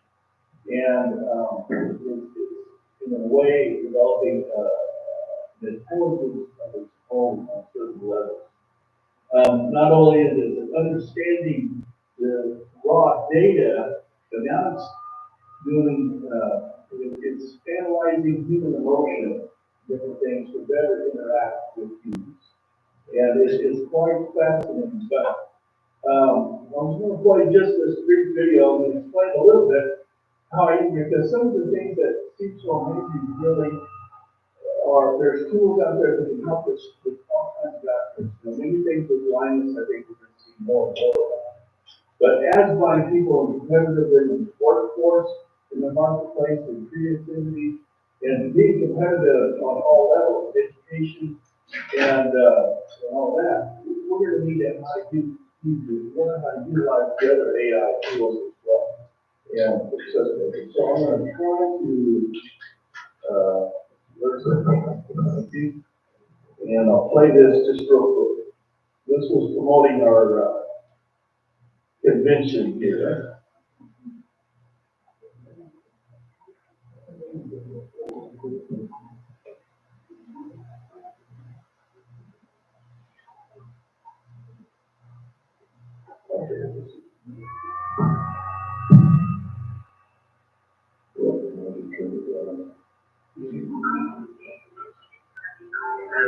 It's March 21st. Delve into a world where ambition goes beyond sight. Hear from Al Schneider on living ambitiously with vision loss. Learn about the innovative programs that support small businesses from Brian Asworker. Listen to Glenn Crosby's journey in operating a small business. Explore world books with Leanne Delsky and discover the joys of the NFB National Convention. Crystal White, Larry Sabrina, and Natalie Morgan. Join Norma and Glenn Crosby as they share about the Texas affiliate and the National Senior Division. Participate in the lively discussion about our NFB philosophy with Anthony Stevens. Wake up with morning yoga with Marty Chapman and learn about coaching ambitiously in Idaho with Gina Hemshire. Discover the possibilities of AI with Kevin Tony and be inspired by April Earl's journey as a woman, mother, and daughter.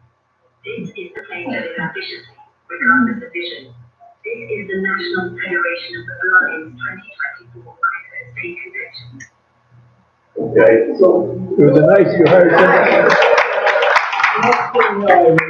Because it seems like magic in so many ways here. But there's a tool, there's different tools that can do different things. This tool, by prompt engineering, now I have certain ways I do some copywriting and stuff like that. So I have certain formulas that I've created that I use to try to help get the messaging across. So I taught it how to do the messaging formula that I use. I gave the details of our agenda to work from, and I gave it guidance on how long it was able to talk about promoting our convention. Now, and it did a pretty good job. All that was artificial generated voice, music, full images from a vast library of images, stock images to put into the video. But where it got it wrong, they asked for a clear Midwestern voice. So No, no. That was pretty. So, it's not perfect, and it's fast, but it was able to take all the information I fed it, you would take the thought, the guidance that I gave it, and create quite an amazing product, in the long run.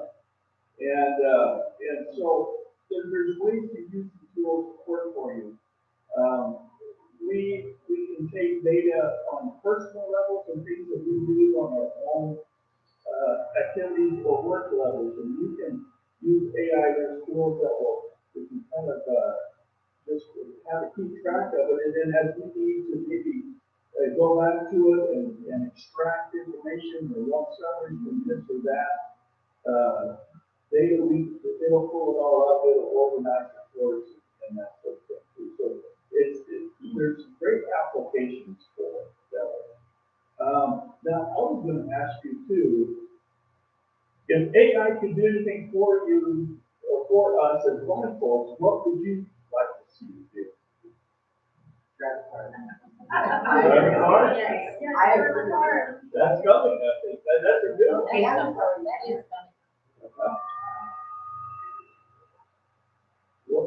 Anything else? Drive a car? Drive a Star car. Trek technology. What did you say? I said Star Trek technology. Star Trek technology. Yeah, let's transport these, get a food replicator going.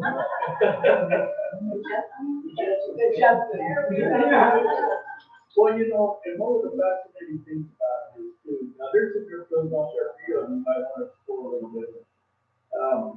But there's the AI is so fast now, and such a vast access, you can actually have it right to do things.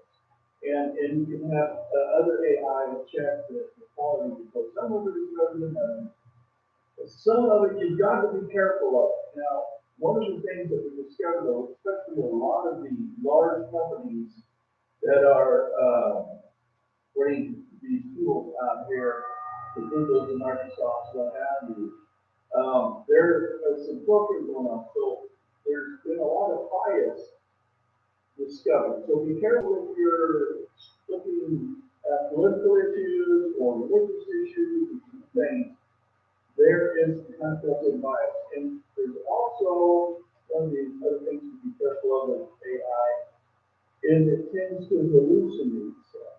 Oh boy. And anything about hallucination, I'll give you an example. So I saw someone that had asked it to write a detailed review of the top 5 economic books that best talk about the pros and cons of things you can know. Okay? Well, it did quite a comprehensive job, but at least one of the books I know was not even a real book, but it had citations, it had quotes, it had a beautiful cover, it looked authentic, but it was a non-existent book. Oh my God. So be careful if you're trying to sneak in and do a term paper or something like that, you might double check the citations on the AI. Yeah. Well, but to that point, there is AI that in my books, but the human element is so important because this is where the prompts and guidance, because it cannot replace that. It can be a valuable tool to, if you have larger plots or you want to write. Now, there are those out there that are using AI too, but it's the human element that really makes the difference.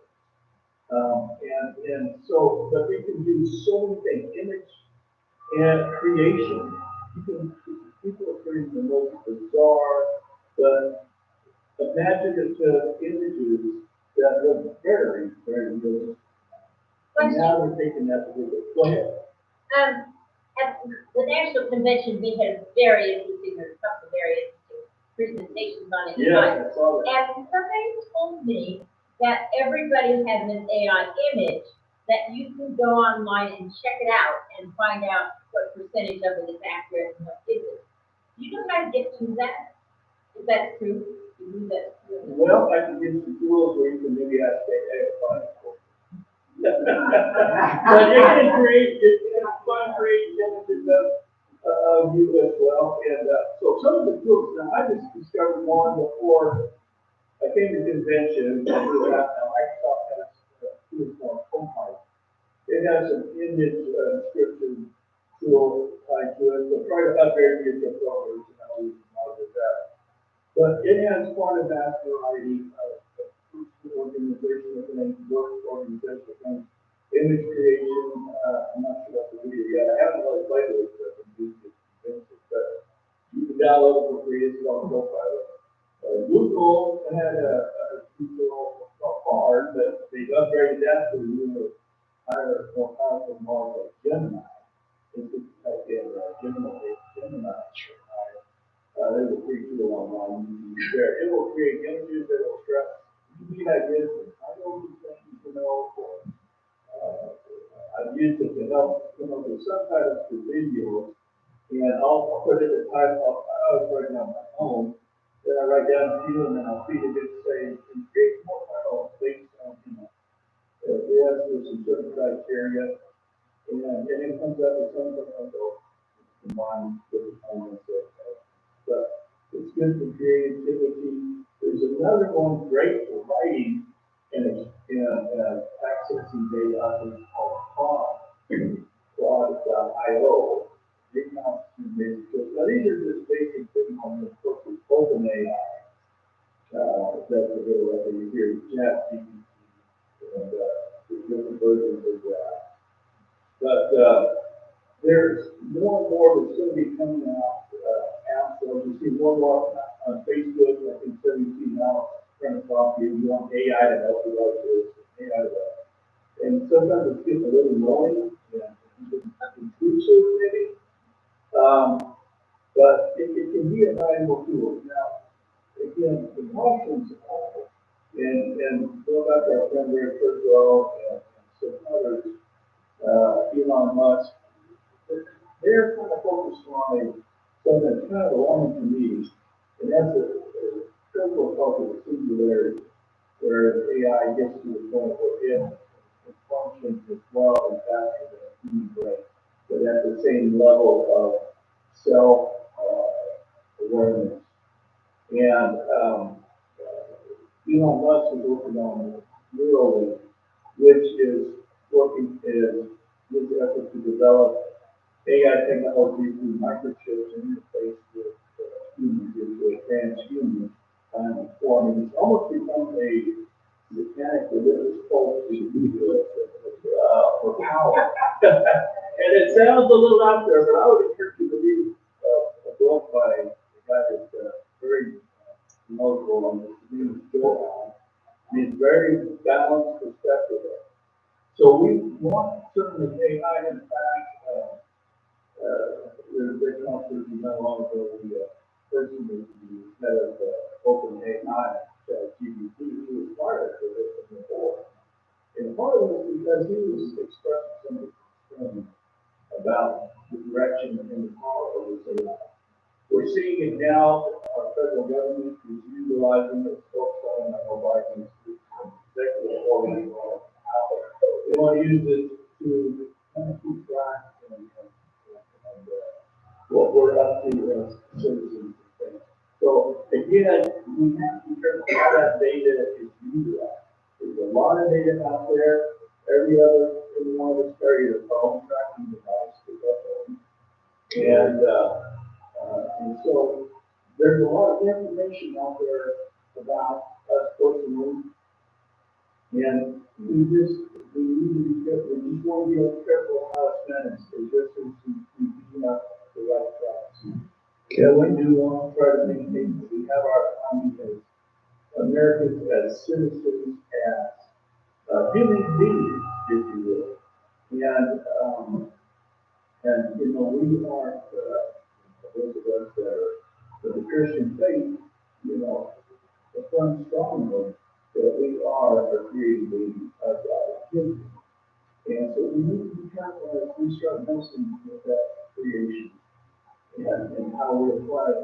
I think AI is probably going to be as substantial as the Gutenberg press was in its time, and making information available out there at that period of time. It revolutionized the world.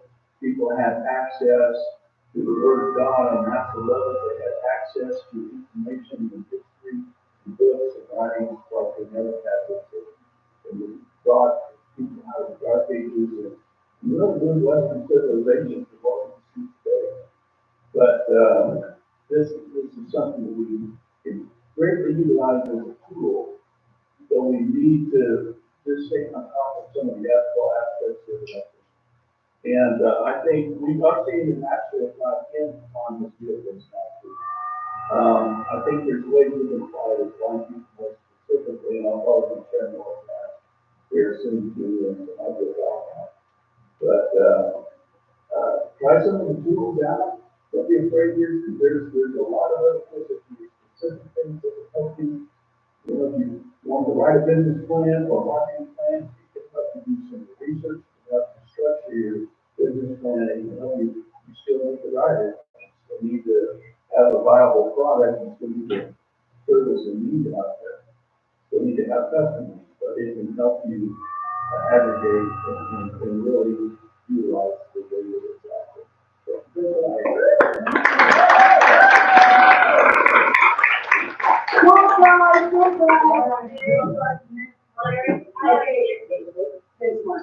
We have a gift card from Kevin for the new computer and luggage strap.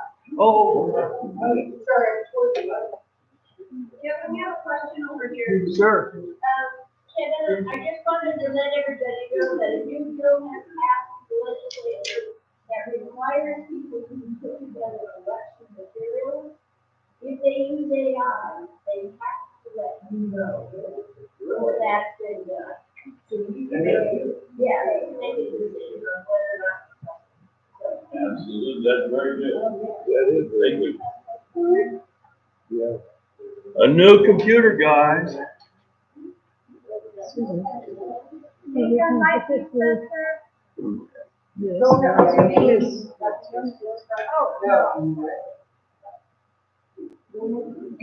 Yeah. I was impressed how it pronounced it.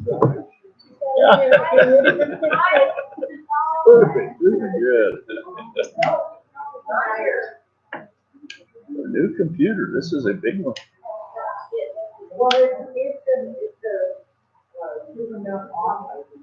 No, this is the certificate for the computer. We were gonna do it at the banquet. Oh, I didn't know that. Yeah, I told you that, but. $25 from the senior division, how's that? Okay.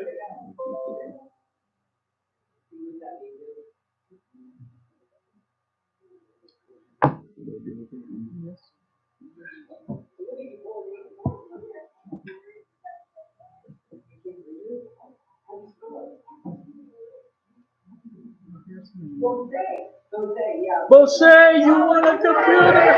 No, you didn't. You want $25. All right, and Bose won $25. Good job, Bonnie. Yeah, all the ladies at least. I want to. Oh, you did good too. Yeah, I did win yesterday too.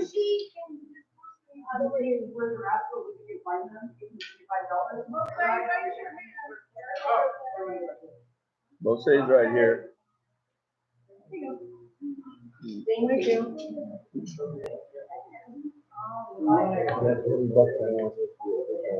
That's good. All right, are we ready? Yeah. So we're actually start standing up this time. I think we need to stand. I will, but I can. So you might need to turn your chairs to face the front, maneuver your chairs wherever you need to be so that you have room to stand in front of your chair. Or if it's your chair facing it, you can stand behind your chair. Whatever works. All right.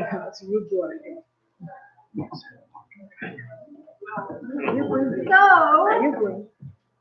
on inhale, we're going to bring our arms up to the side and up over our heads. And if you would like, you can move onto your toes, stretch out the bottoms of your feet, look out your toes, draw your belly button in towards your spine.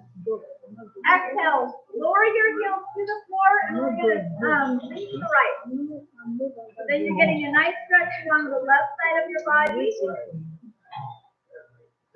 And then inhale to center. We're gonna exhale to the left. We get a nice stretch along the right side of our body. Inhale to center. Bring your hands together above your head. Exhale, lower your hands to your heart. Bend your knees, sink your hips down into a chair pose, but you're not sitting in your chair. You're holding your chair pose here. Taking a breath in and out. Inhale, straighten your legs, straighten your arms up above your body, come up onto your toes. Oh, I can do that. Oh, you don't have to, you can keep your heels on the floor if you would like. Taking a breath in and out. Exhale, lower your heels to the floor and let's lean to the left. I'm sorry, right. Inhale to center and then exhale to the left.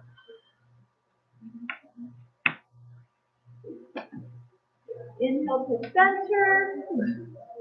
Bring your hands together above your head. Lower them to your heart. Find your chair, sit down. We're not quite done. So just find your chair and sit down. Once you're seated, turn your body to face the right corner of your chair. Bend your right knee and extend your left leg back. So we're doing a seated warrior pose. Oh, yes, it's sideways. Yeah. So you're bring your arms out wide, fingertips pointing in opposite directions. Take a nice deep breath in. Exhale, lower your right arm down and left arm comes up towards the sky. So you're getting a nice long stretch along the left side of your body. And then inhale to center. And we're going to exhale the opposite way. Lower your left arm down, bring your right arm up towards the sky. I'm doing some grunts and groans. Inhale to center. Let's do that one more time each side.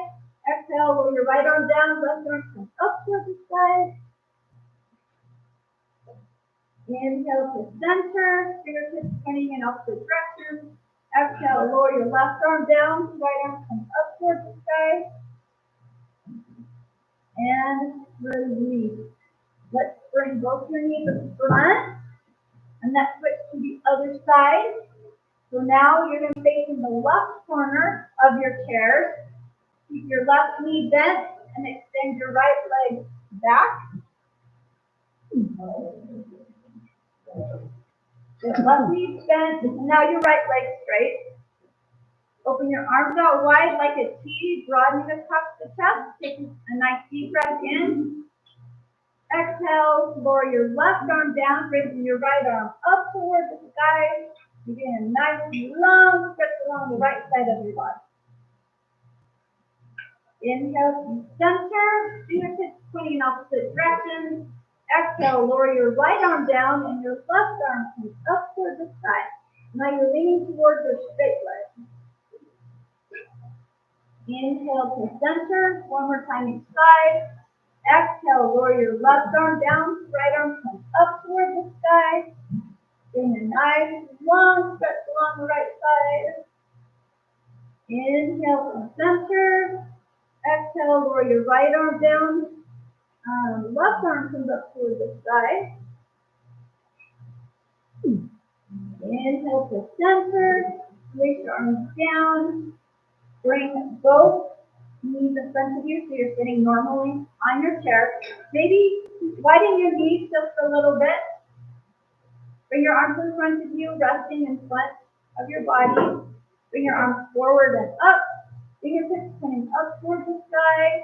Maybe even looking up towards the ceiling so you get a little stretch along the front side of your neck. And then exhale, lower your arms forward and down as you hinge forward from the waist, coming down into a deep forward fold, letting your arms hang heavy, and your head hang heavy.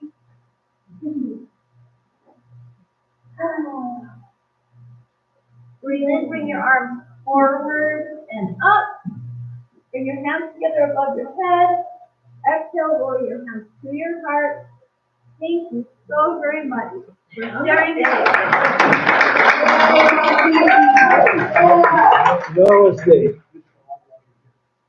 Thank you very much. Oh, yeah.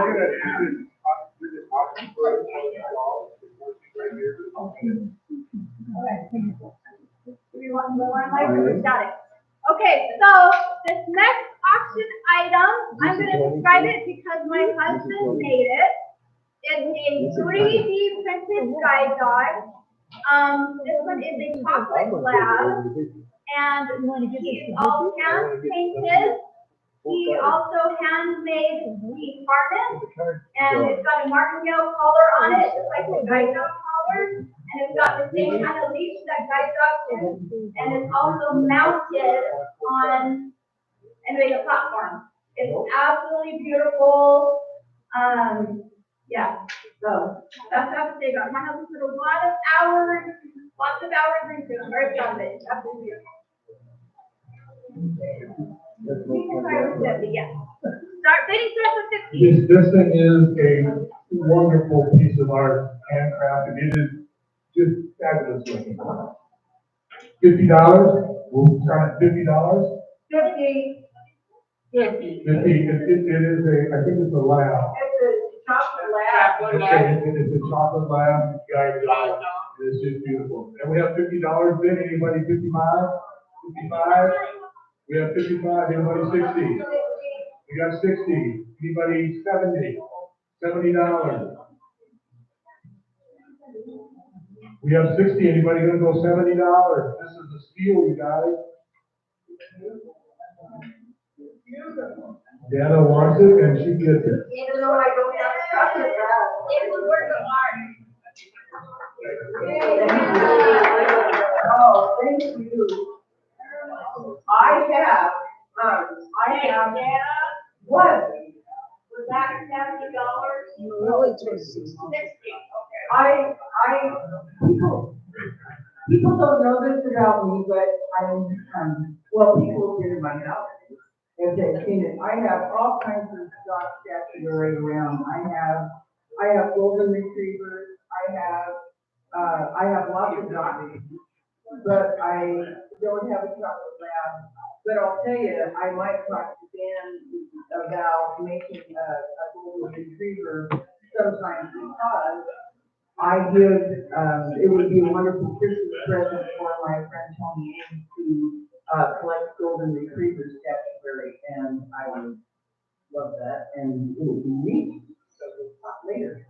All right. I'm so excited. This just makes me thrilled. Anyway, yes. Crazy about God.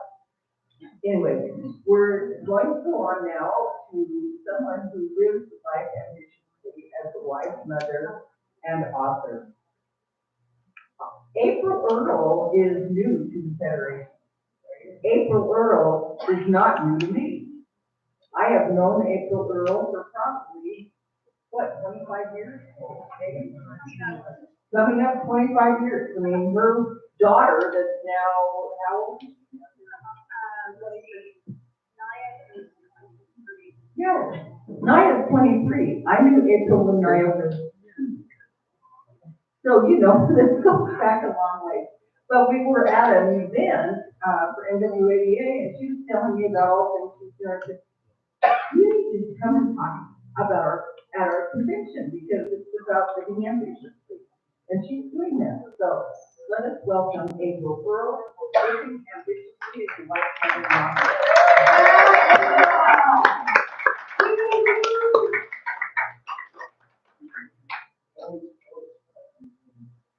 And I'm over here.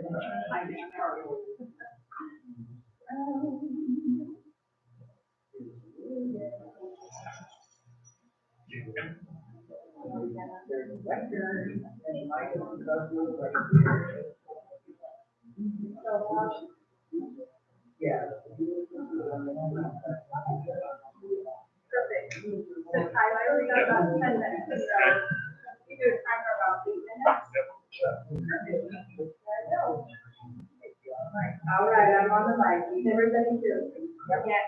Yes. I am very grateful to be here for my second NFB convention. election here in Idaho. I would love to go to the national one. And maybe not this year, but hopefully next year. So to begin, I would like to talk about Deanna.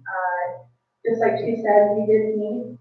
There's something profound that Deanna said to me at a time, I would say at least 21, 22 years ago. I was breathing pretty heavily, and I remember her turning to me and saying, "There's nothing that's broken in you, April. The only thing that is damaged is the optic nerves."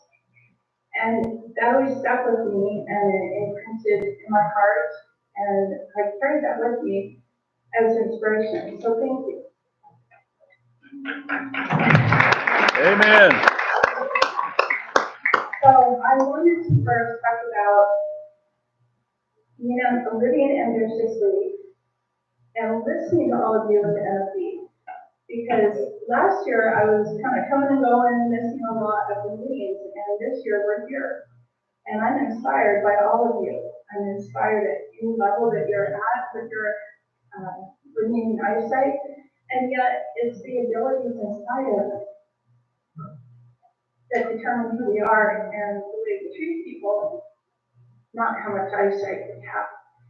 So as you guys are all sharing, I'm a crybaby, just to let you know, and I will do my very best to try to keep the tears in, but most likely I won't. Thank goodness I'm talking not longer, but shorter. So one thing that the voting is really woke me up, because I have done what Marcy said. I went to the Commission for the Blind, and I did practice there. So I will be more alert and ready to go when the voting happens this year. And I'm excited to go into the convention room to see what the room where people are sharing their things they're selling. I haven't gone in there yet, and I can learn more about it. So living ambitiously with the NFB, if I'm asked to serve, my answer will be yes. So whatever that means down the road. So living ambitiously as a wife, we will talk about that. I am married to Tyler, and he is my final marriage. This is my second marriage, and I would call him my forever husband. And to live ambitiously means success. So for both of us, with doing our best to work through any differences, we are working with a couples counselor to keep our lines of communication open, to work through any hiccups. We are coming up on our second year of marriage, and we dated for 4. The laughter is key in our marriage. Being able to forgive and just try to be empathetic with each other's differences. Now, living ambitiously as a mother. That began before I went legally blind. I was very ambitious. Adventurous, fiercely independent. And then within 3 weeks of almost seeing perfectly, lost all of it, and then regained less than 10% of it. So my oldest child, as we shared with Deanna, is 23 years old, and she was 11 and a half months old. So for me, I felt like a rug had been ripped out from under me. With what do I do? How do I cope? How do I be the best mom that I can be? And now, through going to the Alaska School for the Blind is where I began. There were people there with no eyes teaching me how to cut with a knife, doing wood shop. And I was just humbled because as I had my whole life, up until 26 years old, now I'm 49, all I had known was sight. And now I was beginning to see differently. And I was beginning to go, wow, I really don't have that bad. I'm so grateful I'm learning from these people. Then we moved out of Alaska and we came to Idaho. And I was able to meet Dan. And I was able to meet Lisa Baker and Mariana. And so many other inspirational instructors at the Commission for the Blind. And I began learning even more. Was I still grading? Oh, you bet I was. I think we all do, and there is no time limit to the grading process. And yet there is a joy, and there is this inner eyesight that begins to come alive as we understand that we're not relying on the physical eyesight. And to everyone, out of respect to all of you, with your belief system in a higher power, if you have no belief, that's I'm respectful of that. For me, I began relying on Heavenly Father and Jesus Christ. They want all of us to be ambitious and to move forward in our lives and to be a light to everyone who feels that they are in darkness. And so, as I went there, I realized there's another baby to be born. And now my baby is in the room, finally. I'm grateful you're here, Mars. I have a 13-year-old as well as a 23-year-old. I didn't know what to do. So Mary Ellen and Lisa Baker were able to help me live ambitiously and trying to be successful in going through pregnancy completely without, well, children are 9.5 years apart, so I don't know, but I kind of forgot some stuff. So they worked with me in holding a baby doll, teaching me how to nurse, pretend nurse with a baby doll, reassuring me it's going to be okay changing diapers. It's going to be okay, girl. We're here with you. We're here to help you. I felt successful. Now did we hire somebody to help me with driving around with my new baby that was born? Yes. That part, I did not want to take taxis everywhere. So it has been up and down and joyful being a mother, and I do love being a mother to both of my children. And it's a privilege, whether we adopt or we have children or no children at all. It's a wonderful experience. And to sum this all up, because I'm sure my time is running out, I was on a trip. This was before Mars was born. I was with my oldest and some friends and all their children in a party van going to Glacier National Park. I turned to my friend, Sherry. She said, April, I think you need to write a book. And I'm like, what? Why? You have so many stories to tell. We all do, everyone in this room. We all are important in sharing our stories, however we do it, whether it's through painting, drawing, pottery, or through writing. Please share your stories. It's important. So I ignored that idea, and the thought piece would not go away. It went on for about two years. I disregarded it. Finally, I'm like, fine. The stubbornness in me just, right? How am I supposed to write? Well, I am old school. I took a pen and I took the yellow line paper. I put it under the Smart View closed circuit TV that was given me through the Alaska School for the Blind.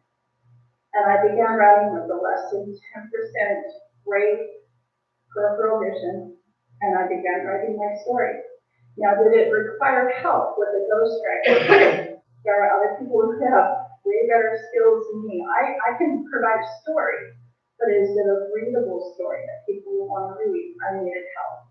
I needed an editor and someone who could make the chapters in a way where people would want to read it. Now, have I read my book after it got self-published?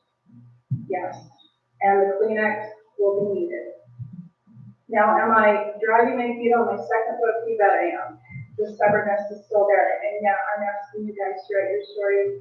I hope you come in and say, April, write your story. Because I need that. I need that too. So, the book is out there on Kindle form. It's an ebook. Gotta love voiceover reading it. You choose the right voice, it might sound human. And I am grateful. And you can read it really fast too. it's a fast street. I am grateful. And I'm gonna give all of my credit again What is the title? to my Heavenly Father. If Amen. He wants me to be a voice for Him. The title of the book is called A Sunrise Over Stormy Seas. Her name is April L. Somerville. And I hope that you read it. And you could get it for free. Sometimes it's free or it's super cheap. But anyway, I am trying to live ambitiously. I have my good days. I have my not so good days. But we just get up when we fall down, don't we? Even if other people are helping us get up. And we just keep moving forward. And I always say for me, and I hope all of you, we move towards the light, even if we're in the darkness, even right down. Because I'm proud of all of you. I see you, and you're all determined. And we're all at different levels here. Experiences, perspective. As long as we show the love, unconditional love, and kindness to each other, we're going to be strong. How do I end this? I almost want to thank you for listening to me. And I don't even know where I'm at with my time. Did I go over time? It doesn't matter. It doesn't matter. Well, I am all done, and I'm looking forward to the rest of the day, so thank you. You go, girl!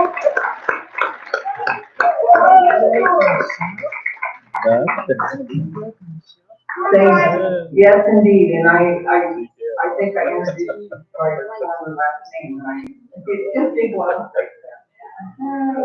But anyway, let's have a word for a very good presentation. Yeah. Well done.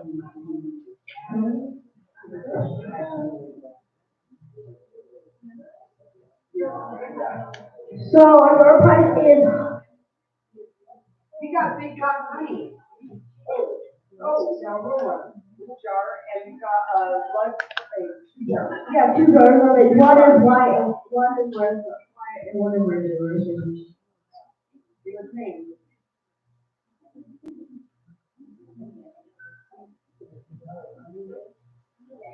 Susan Bradley. Oh! Well, that's an appropriate gift, because we're talking about being kind and giving to each other. That's right. When I decided that I was not going to be able to go to breakfast because I was going to go to yoga, and I was slowly going today after staying up past midnight. Anyway, I texted my roommate Susan and said, I'm not coming to breakfast. I'm going to yoga, and it'd be really nice if you could snag me a cup of coffee, and even nicer if you could bring in a muffin. She did.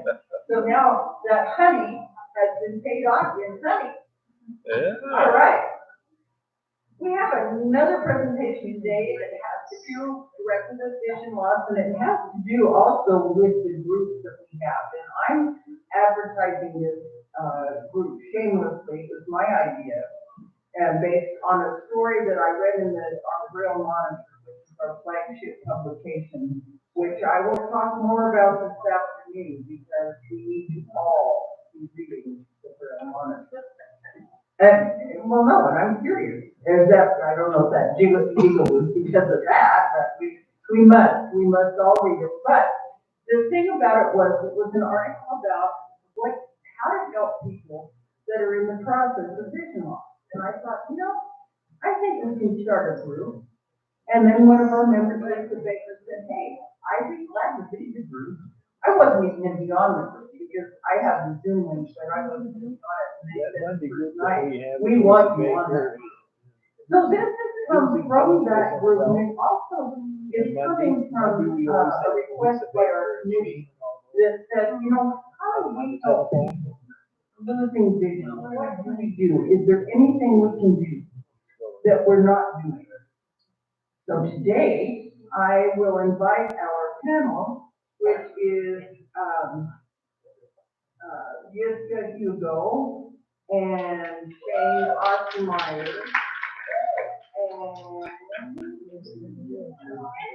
and Kristen, yes, Kristen. And I'm sorry, I was looking at my agenda, I knew that, but.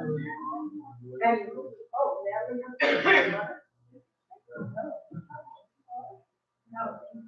No, you were on the convention one. I mean, if Natalie wants to be honored, it's fine with me.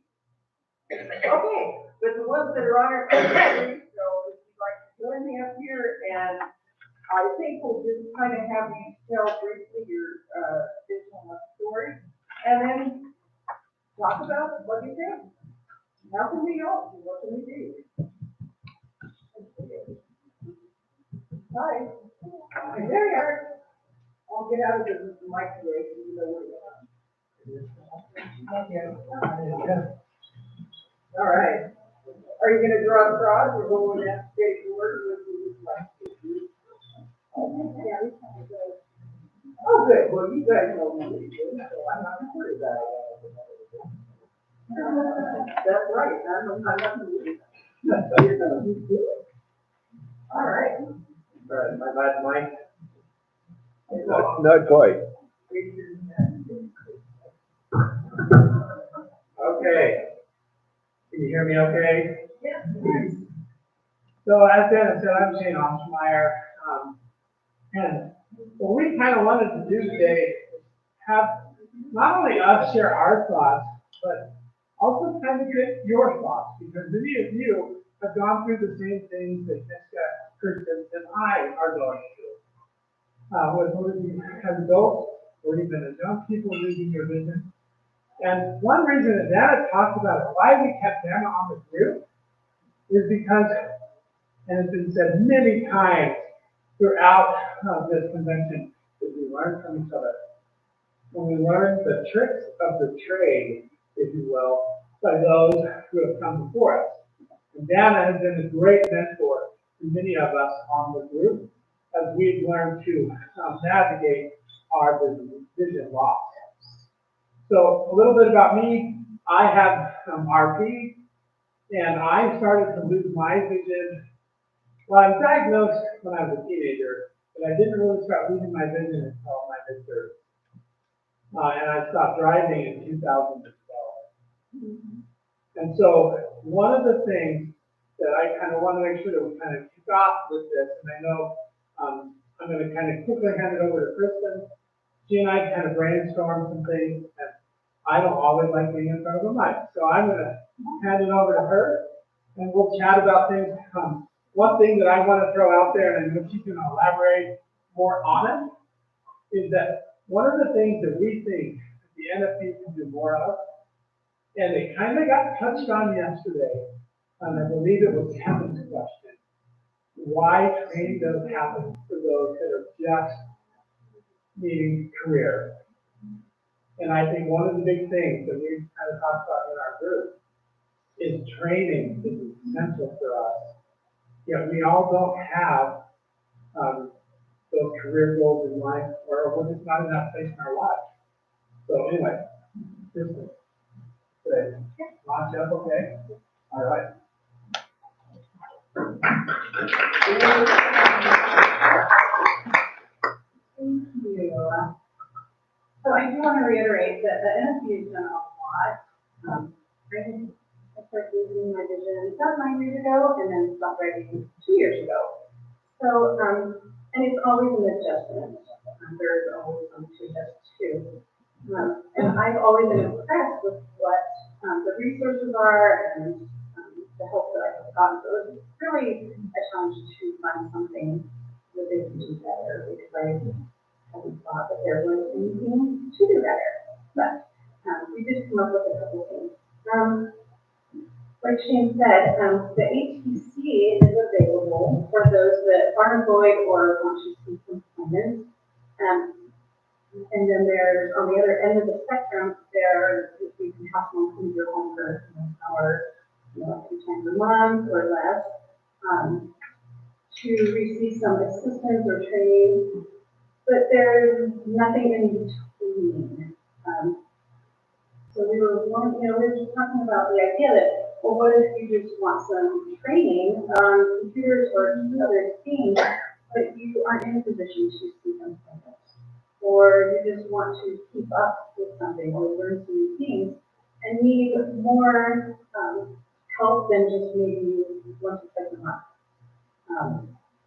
So we talked about the idea of, maybe something that is 1 week long or 2 weeks long, that maybe people can attend during the day and then go home, or maybe they, can travel somewhere for a week. Not all of us can go spend 3 months or 6 months having to see them with our families, to do that. But we would like the same kind of training that is given there. Another thing I thought of was establishing some kind of a mentoring program. I learned so much from so many of you during the convention, but then we all go home and, occasionally we can reach out or call someone and say, hey, how are you using the computer?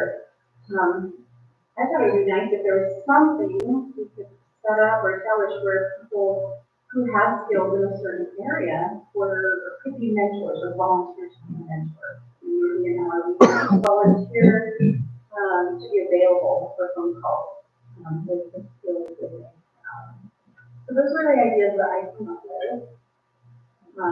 And again, I do want to reiterate that I learned a lot just from getting together with all of you. At the same time, it's once a year. And so sometimes, and I learned to get a lot out of the monthly meetings, but sometimes there's still need for a little bit more. So, thank you, and yeah, this time we'll open it up for.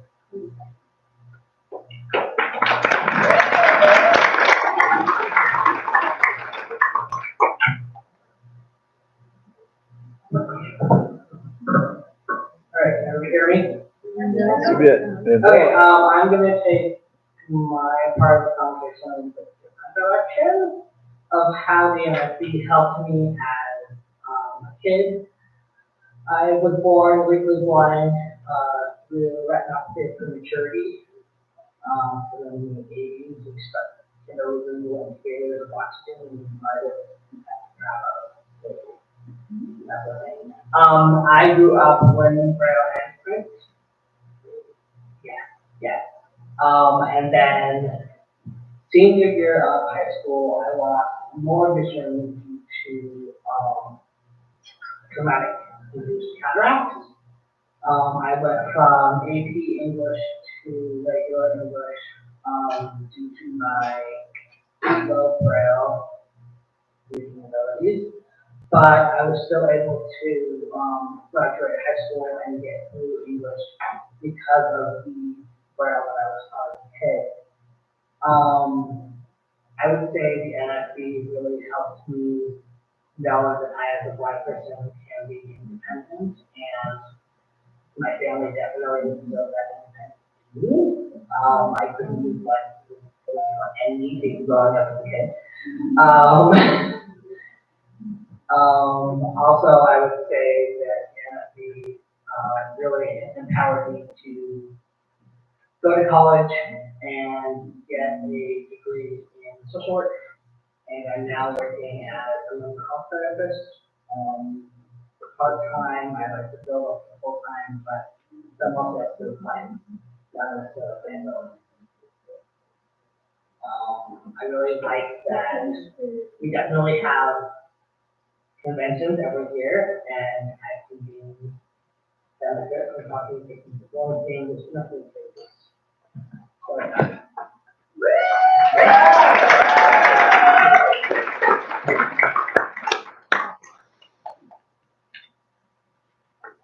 All right, well, thank you, both Kristen and Niska. And I wanted to make sure we still have time. Yeah. Wanted to make sure that we open it up to your thoughts as well. But I wanted to build off a little bit of what Kristen said about the training. And we kind of talked about it in one of our Monday night groups that we do every month. And if you aren't participating, we'd love to have you. We talked about, we do bell camp for kids. Maybe we need to be doing bell camp for adults. Because some of us have, I know several members out here that have gone through training at the center. And as their vision changed, their skills needed maybe a little more refurbishing. We needed to start to rely more on those skills without vision. And getting a little refresher course would be very helpful. Or even for some of us that are just new into the world of vision loss, any skills at all. And I think while we support and benefit from conventions, having time like we do on Monday nights every month, when there's people going through the exact same thing, and having that together for a week or more, in a camp type setting or wherever we choose to do, I think would be beneficial. And by Bob, do you think that'd be a great idea? You know, in essence, Super Bell, Yes, I you know, heard for that. Bell camps is I want to know, I hear you saying in person, which makes total sense to me. So the issues we need to solve would be where and what funding, and I would like your reactions to those things. Well, I can talk about this, but if I will pledge right now that if we choose to do a camp for adults, the funding will not be an issue.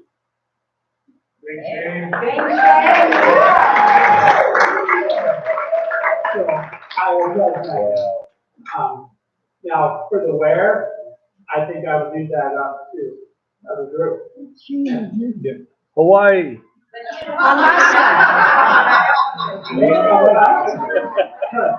But I think it could happen. I'm just wanting to do it. If we're wanting to be at a camp, we learn skills there as well. But if we're wanting to do navigation, things like that, we might want to be in a town. So like a hotel? Right? Or I think the possibilities are endless. Yeah, that's worth some thought, just contemplation. You need to talk with people in South Carolina because they have them. Oh, they do? Awesome. Okay. That's good to know. Thank you, Sue. Could we do a seminar with state convention? No, I think it needs to be separate. I think it needs to be apart from the convention because we benefit so much from being here. But we also need to be away where it's just us. And you know what Kristen was just whispering up here to me was, is there times maybe at the commission where there's downtime where we can benefit and use that location or those services there? There are. So, but anyway, yes. Shane, there's also the option of using the large room at the Boise Public Library system. Oh, great. They're the downtown library and then the Hillcrest Library both have very large rooms that you can do with me. Okay. Well, yes. Or, I was going to say that there's several years ago, when we lived in Montana, I was the director of a number of different seminars. And some of them were just day-long seminars, primarily for either people who worked with or people themselves who had vision loss. The other thing though that we did in one place is John and I had to live in in the summer, we had to live in a different town than we normally did. We rented a house, and that big old house that we rented, we made use of that house. We had several bedrooms in it, and there were, I don't know, 6 or 8 students, I think, that we had there, and I did instruction during the day for those students who, you know, in an old house that was available. So, you can do that kind of thing too, but sometimes those are good. So I could take seminar ideas. Question? And Shane? Yes. And this question, I kind of directed toward Al, I guess, and I don't know, but you know, having a place where you could have dorm rooms or some, you know, time there, like the residence camp for the kids is working out well. Could the commission be utilized for something like that, Al? I don't know that answer. Okay. There's also a possibility, I used to work in the college world, sometimes residence halls on college campuses are looking for camps, things are. That's true too. And so something like that in in-house, yeah. Sandy, yes. You first need to determine what you want to accomplish during this period before you look for a location. Well, yeah. Because, for example, if you want to do any type of cooking skills or something like that, then you're gonna want cooking skills. Definitely want to identify the goals and what you want to accomplish, yeah. Throw some out today. So thank you for your opportunity. I don't want to take it. Nora Crosby had something. Oh, sorry. And actually, Sandy kind of took what I had. I was thinking we might want to sit down and develop a plan. for what Exactly. we wanna do. And that'll help you decide the way. Well, I think we have an assignment for our number 9 group for that. I think that would be great for us. Include Kristen. Oh, of course. Kristen's a part of our. Oh, good. And Lisa Baker and Larry and, yeah. And really anyone is invited to that. We meet, it's the first Monday of the month at 8 o'clock, Mountain Time, 7 o'clock Pacific Time. On Zoom? On Zoom. Great. And it's open to everybody, and sometimes we come with topics, other times, hey, I tasted this week, Well, what it are the depends thoughts and ideas? where you are in your process. Well, yeah, I think it's a good thought. Okay, good job. Thank you, guys. Thank you, Mitch and Kristen. Good job. Thank you. I mean, you have to Yeah, get one over thing I did. going to doctors over and over trying to figure out getting through. Well, then you gotta expand your horizons. Yeah. You know, exactly right there.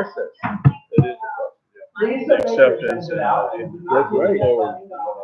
And sometimes you gotta be humble enough, many times before you finally say, I guess.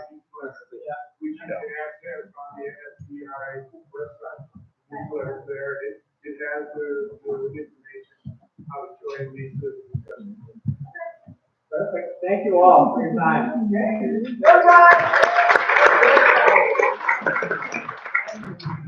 Okay, we've got a heating pad and some leprechaun speakers.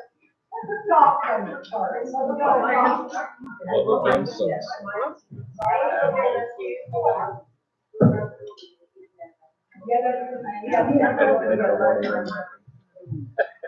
Okay. Katie's head might be nice, so. I'm gonna take out all your guys. Oh, I do know. That's something we use in the workshop. That knitted. That's your second one, oh no, you want that big thing in the Crystal. electronic thing. Yay, Crystal, well, That's one in the box at That wasn't the rock. the. No, that was at the bank. I don't know what it was. That would give us to. Yeah. my But what's niece it? made me a piece of my granddad immigrated That's something they need that you said they make like they make something like that. You use it to. Oh, no, I'm talking about the big prize that you want to make. All I right. think price is this. We are going to talk, with all about it. And, today, I am just as pleased as I could be to have our next speaker, because this is the person that I have followed, as many people, I think, have followed a lot of my life. I wonder why that was. Anyway, Alana Leonhardt is somebody that I have known actually since she was in high school.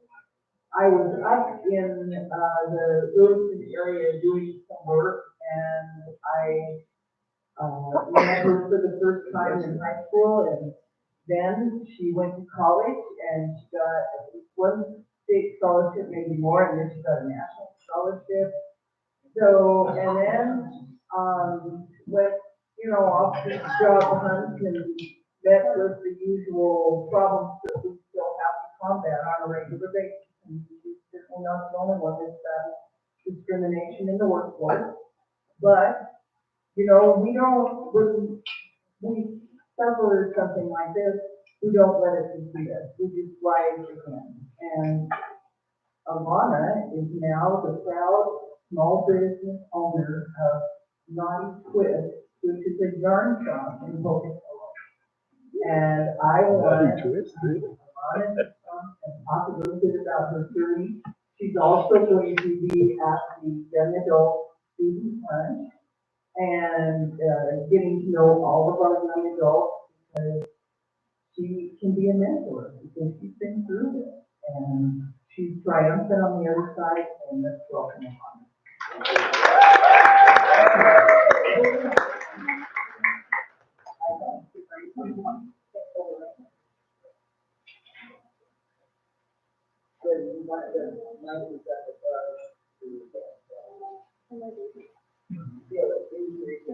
Hello, everyone. Can you hear me all right? A little closer. All right. Hold on right there. So good morning. My name is Alana, and then I already did a little elevated introduction. I grew up in Mossville, Idaho, and then moved in San Diego for a few years, and while I was there, I started doing some organizing store that I own now. It is non-trip. It sells all sorts of colorful, pretty, touchable yarn and tools to make things with it. But before that, I studied psychology. So my degree is not in business. I did the traditional job hunt. I have all sorts of stories about that. I've been told that the place is too understaffed to take me. I've been told that the place is want to take on another project right now, but we're in the middle of the movement. I've been told that my screen reader wasn't security. I've been told that an iPhone was not compatible with their system. I could go on for my entire time about the big and small things that I dealt with. So success to me means doing something that will bring contentment or betterment to someone else in the job. That's job success. So I started with psychology and didn't work out, but I went to commit to college. That's my most useful thing that I could really from it. And I decided I was going to try this. And so I went back to Idaho. I worked with the Small Business Development Center, which I wasn't here yesterday, but there was a speaker who talked about the programming and the systems that they offer. But all sorts of stuff then, because like I said, I don't have a business degree. So I read Small Business for Dummies, excellent book. Small Time Operator, that one's actually on Barnes & Noble. It's an older book, but it's good. And I worked with them on the business plan. I worked with them on goal setting. I worked with them on what do we need to do plan, because even so, my business is a 20-foot square of yarn. I'm a retailer, so I find different vendors, I bring in their products, and I sell. The behind-the-scenes stuff is that it's really something. So, do I file the LLC first, or do I file for the EIN for tax purposes first? How do I file with the state, with the federal government? It's all a big circle, and so working with the small business development center was good for that. There were, of course, bumps in the road on the way to getting this done successfully, and not all of them are finance related, of course. I think I can get really tangled up in the things that are a problem because I'm blind, and not all of that is what it might be an issue if someone else decides to go into business. application fell through because the city wanted my landlord to add in a new pool in order to increase the occupancy limit. That was not a foreseen consequence, but that's 6 months, and I just had to wait and find another location. As far as blindness problems go, they don't go away. I'm not being discriminated against as such, but I purchased a software package that didn't work with my computer system, and it took months of trying to get my money back from them before they finally did it. That was done. Now, so I've only been open for 2 months, 2.5 months. So I'm a very, very new business, but I've been working on the behind the scenes stuff for 2 years. So there's a lot of time involved. If someone is wanting to do a business, if you're still in college, I highly recommend taking a business class with you. I didn't. And so I have some statistics, which you might bring up today, but you're going to get them again. So small businesses, apparently they're 99% of businesses in America. I don't know, I think they're kind of franchises in that, but that's what it says. They are sometimes considered companies with 500 or fewer employees, sometimes with 250 or fewer employees, and one. So I'm the smallest of the small. So success rate, 80% are still around after the first year. Drops to 50% by 5 years, and 35% are still in business by 10. And that's not just because of involuntary failure. That could be people just decide not to do it. But still, 35% success rate at 10 years is, if you get a job, working for someone else, even if it's a different job, you will probably still have a job at 10 years. So that's a higher success rate.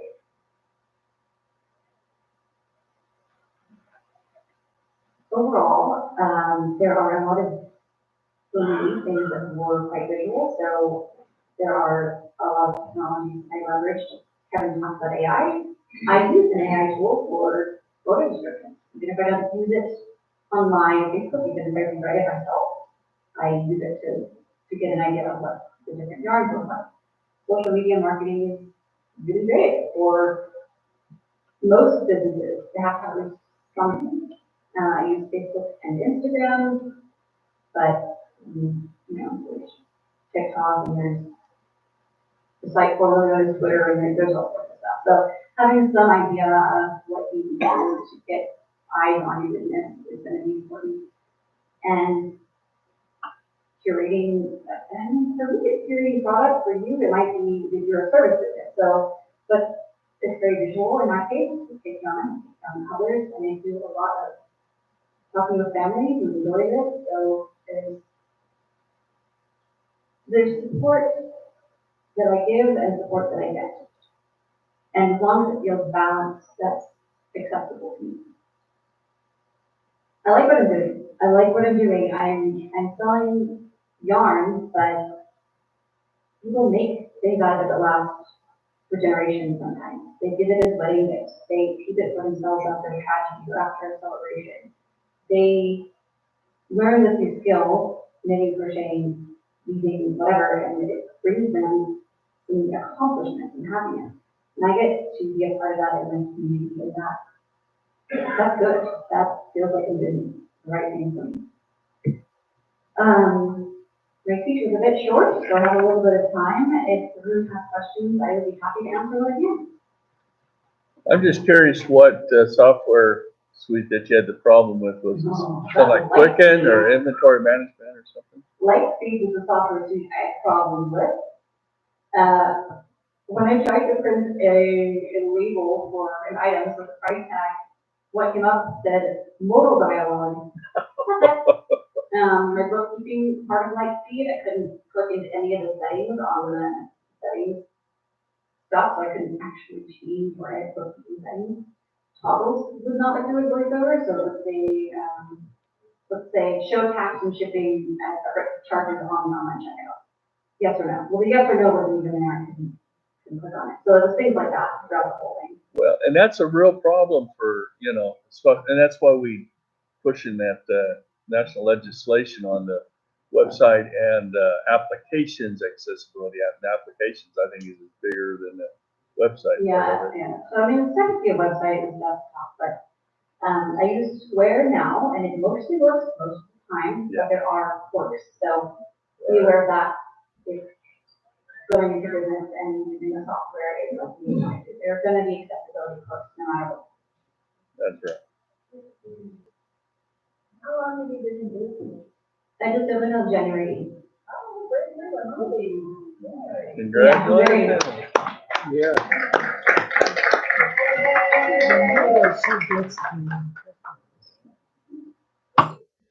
What kind of quirks did you come across so far? With software or maybe okay, this one actually is something that I meant to mention, which is customers, dealing with the public. That's what I do. What is your philosophy on dealing with people who are difficult about finance? And how does that philosophy jive with getting people to not badmouth you online? I tend to be a bit brisk with people. I have a neighbor, this is not business related. I opened the door for her, she was saying that, she was, oh, she needs help? And I went, I'm holding the door for you, are you coming in? But as a yarn store owner, he goes, how do you do it? I just can't imagine. I have to go, it's just another day, I have to soften myself, and that's the quirk, is dealing with that, and that, in my case, I have to do a little bit that I wasn't necessarily supposed to. Question. My question is, how do you go about getting customers for your business? Mostly social media and word of mouth. So I use Facebook and Instagram.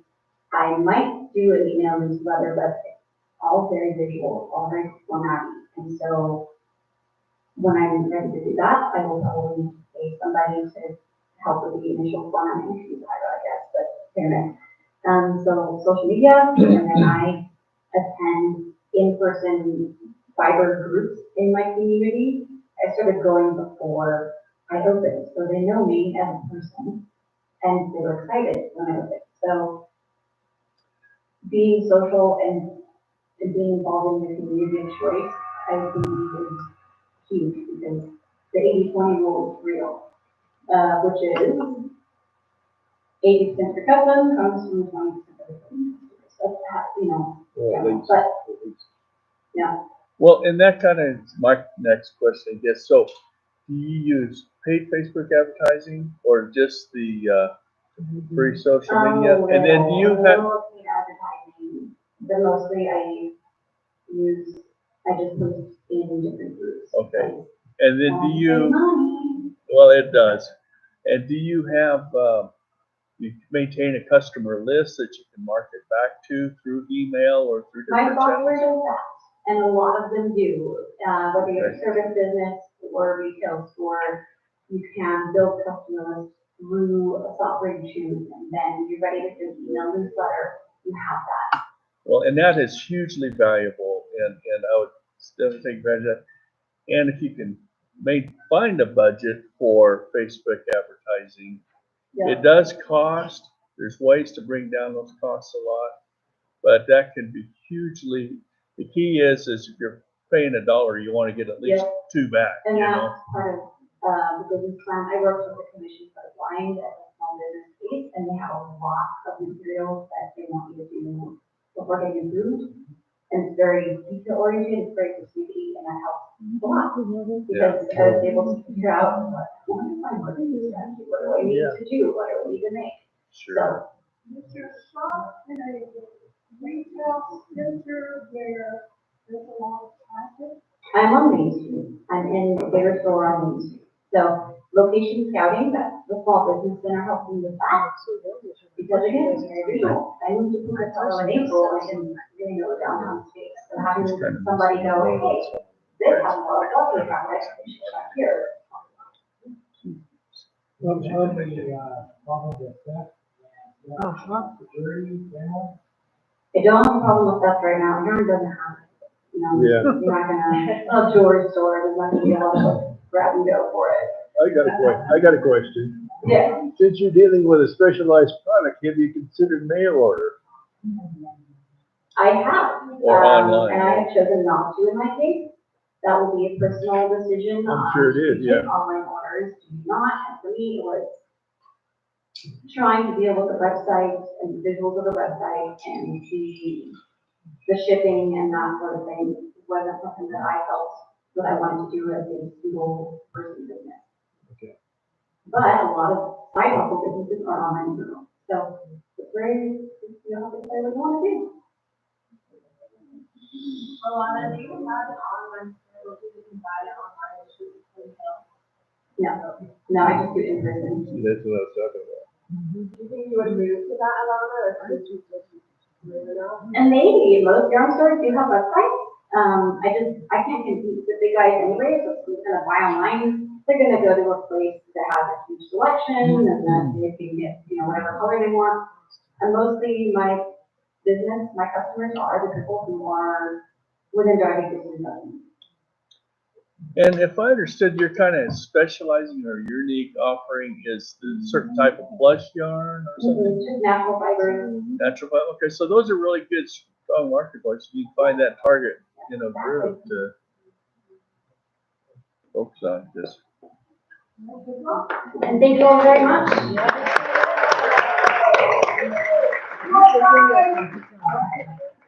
We're gonna give away a bag. Not that, that's the end, but it's got a hanging scarf and a fiber Ramona. Oh, And we're gonna cool. give $20 from the State River chapter. Thank you guys for staying. Well, and we're not done, because I think we have time to do another auction item. Okay.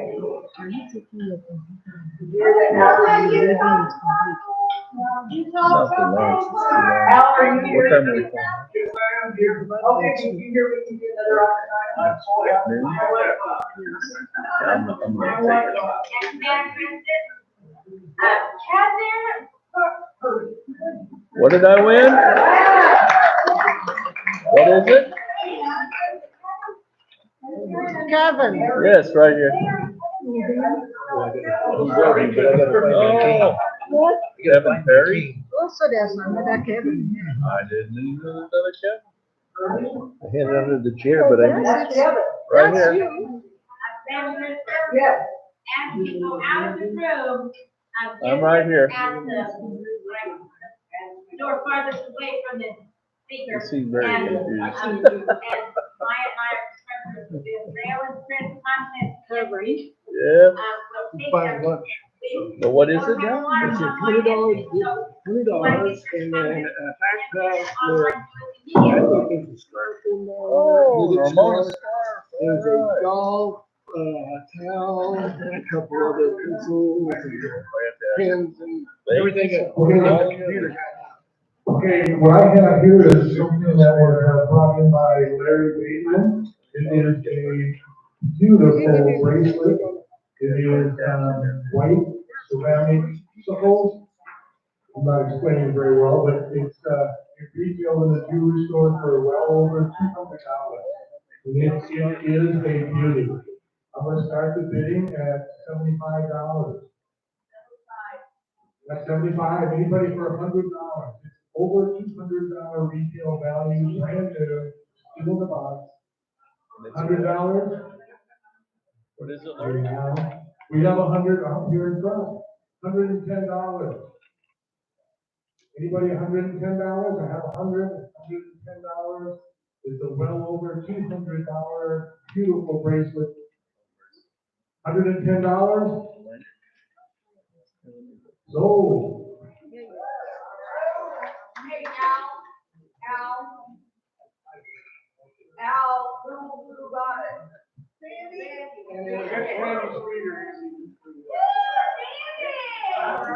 Hey, Al. All right, thank you, Al? Yeah. That, actually was gotten by, Lynn tonight from Jensen Jewelers. So, we'll give him the credit to get that, that's great. All right, we are a little bit early, but that will allow us to, like, get our, and 50 graphics. I don't know, maybe somebody took the $20 out. One more door prize before we go. Okay. And remember, if you've registered for the luncheon for young adults and students, and I know there's one person on there that is not a young adult, but I did not take him off, so that person, you know who you are, I think. There's no 20. Okay. So I don't know what happened to it. Good, I need that, I lost mine.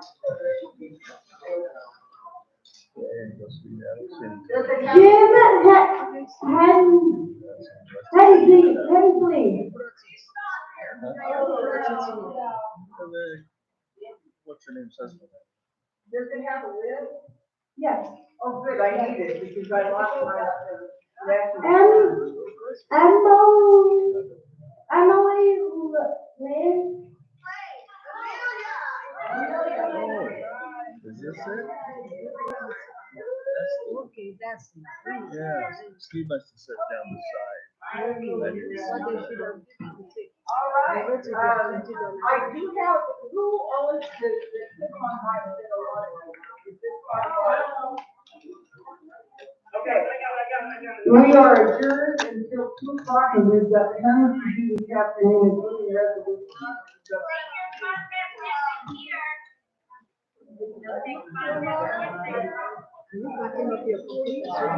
Yes, I am.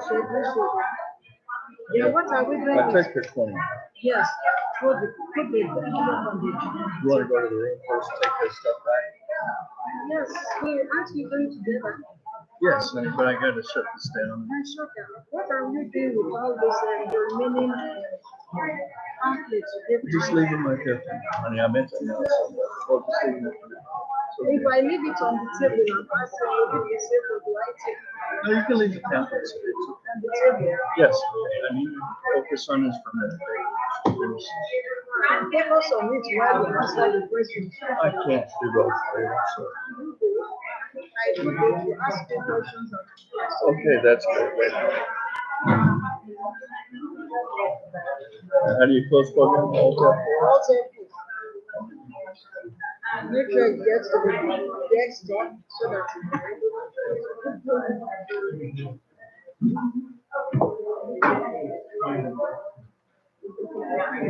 Counter button heading level 2 clickable button collapse.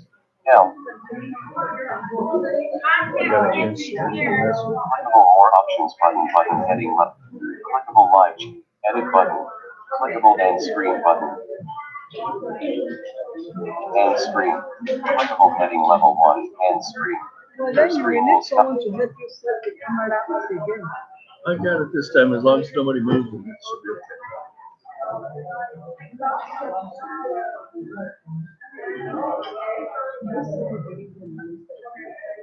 This doesn't seem to be closed. Angie, are you here? I can take you. Oh, yeah. Okay.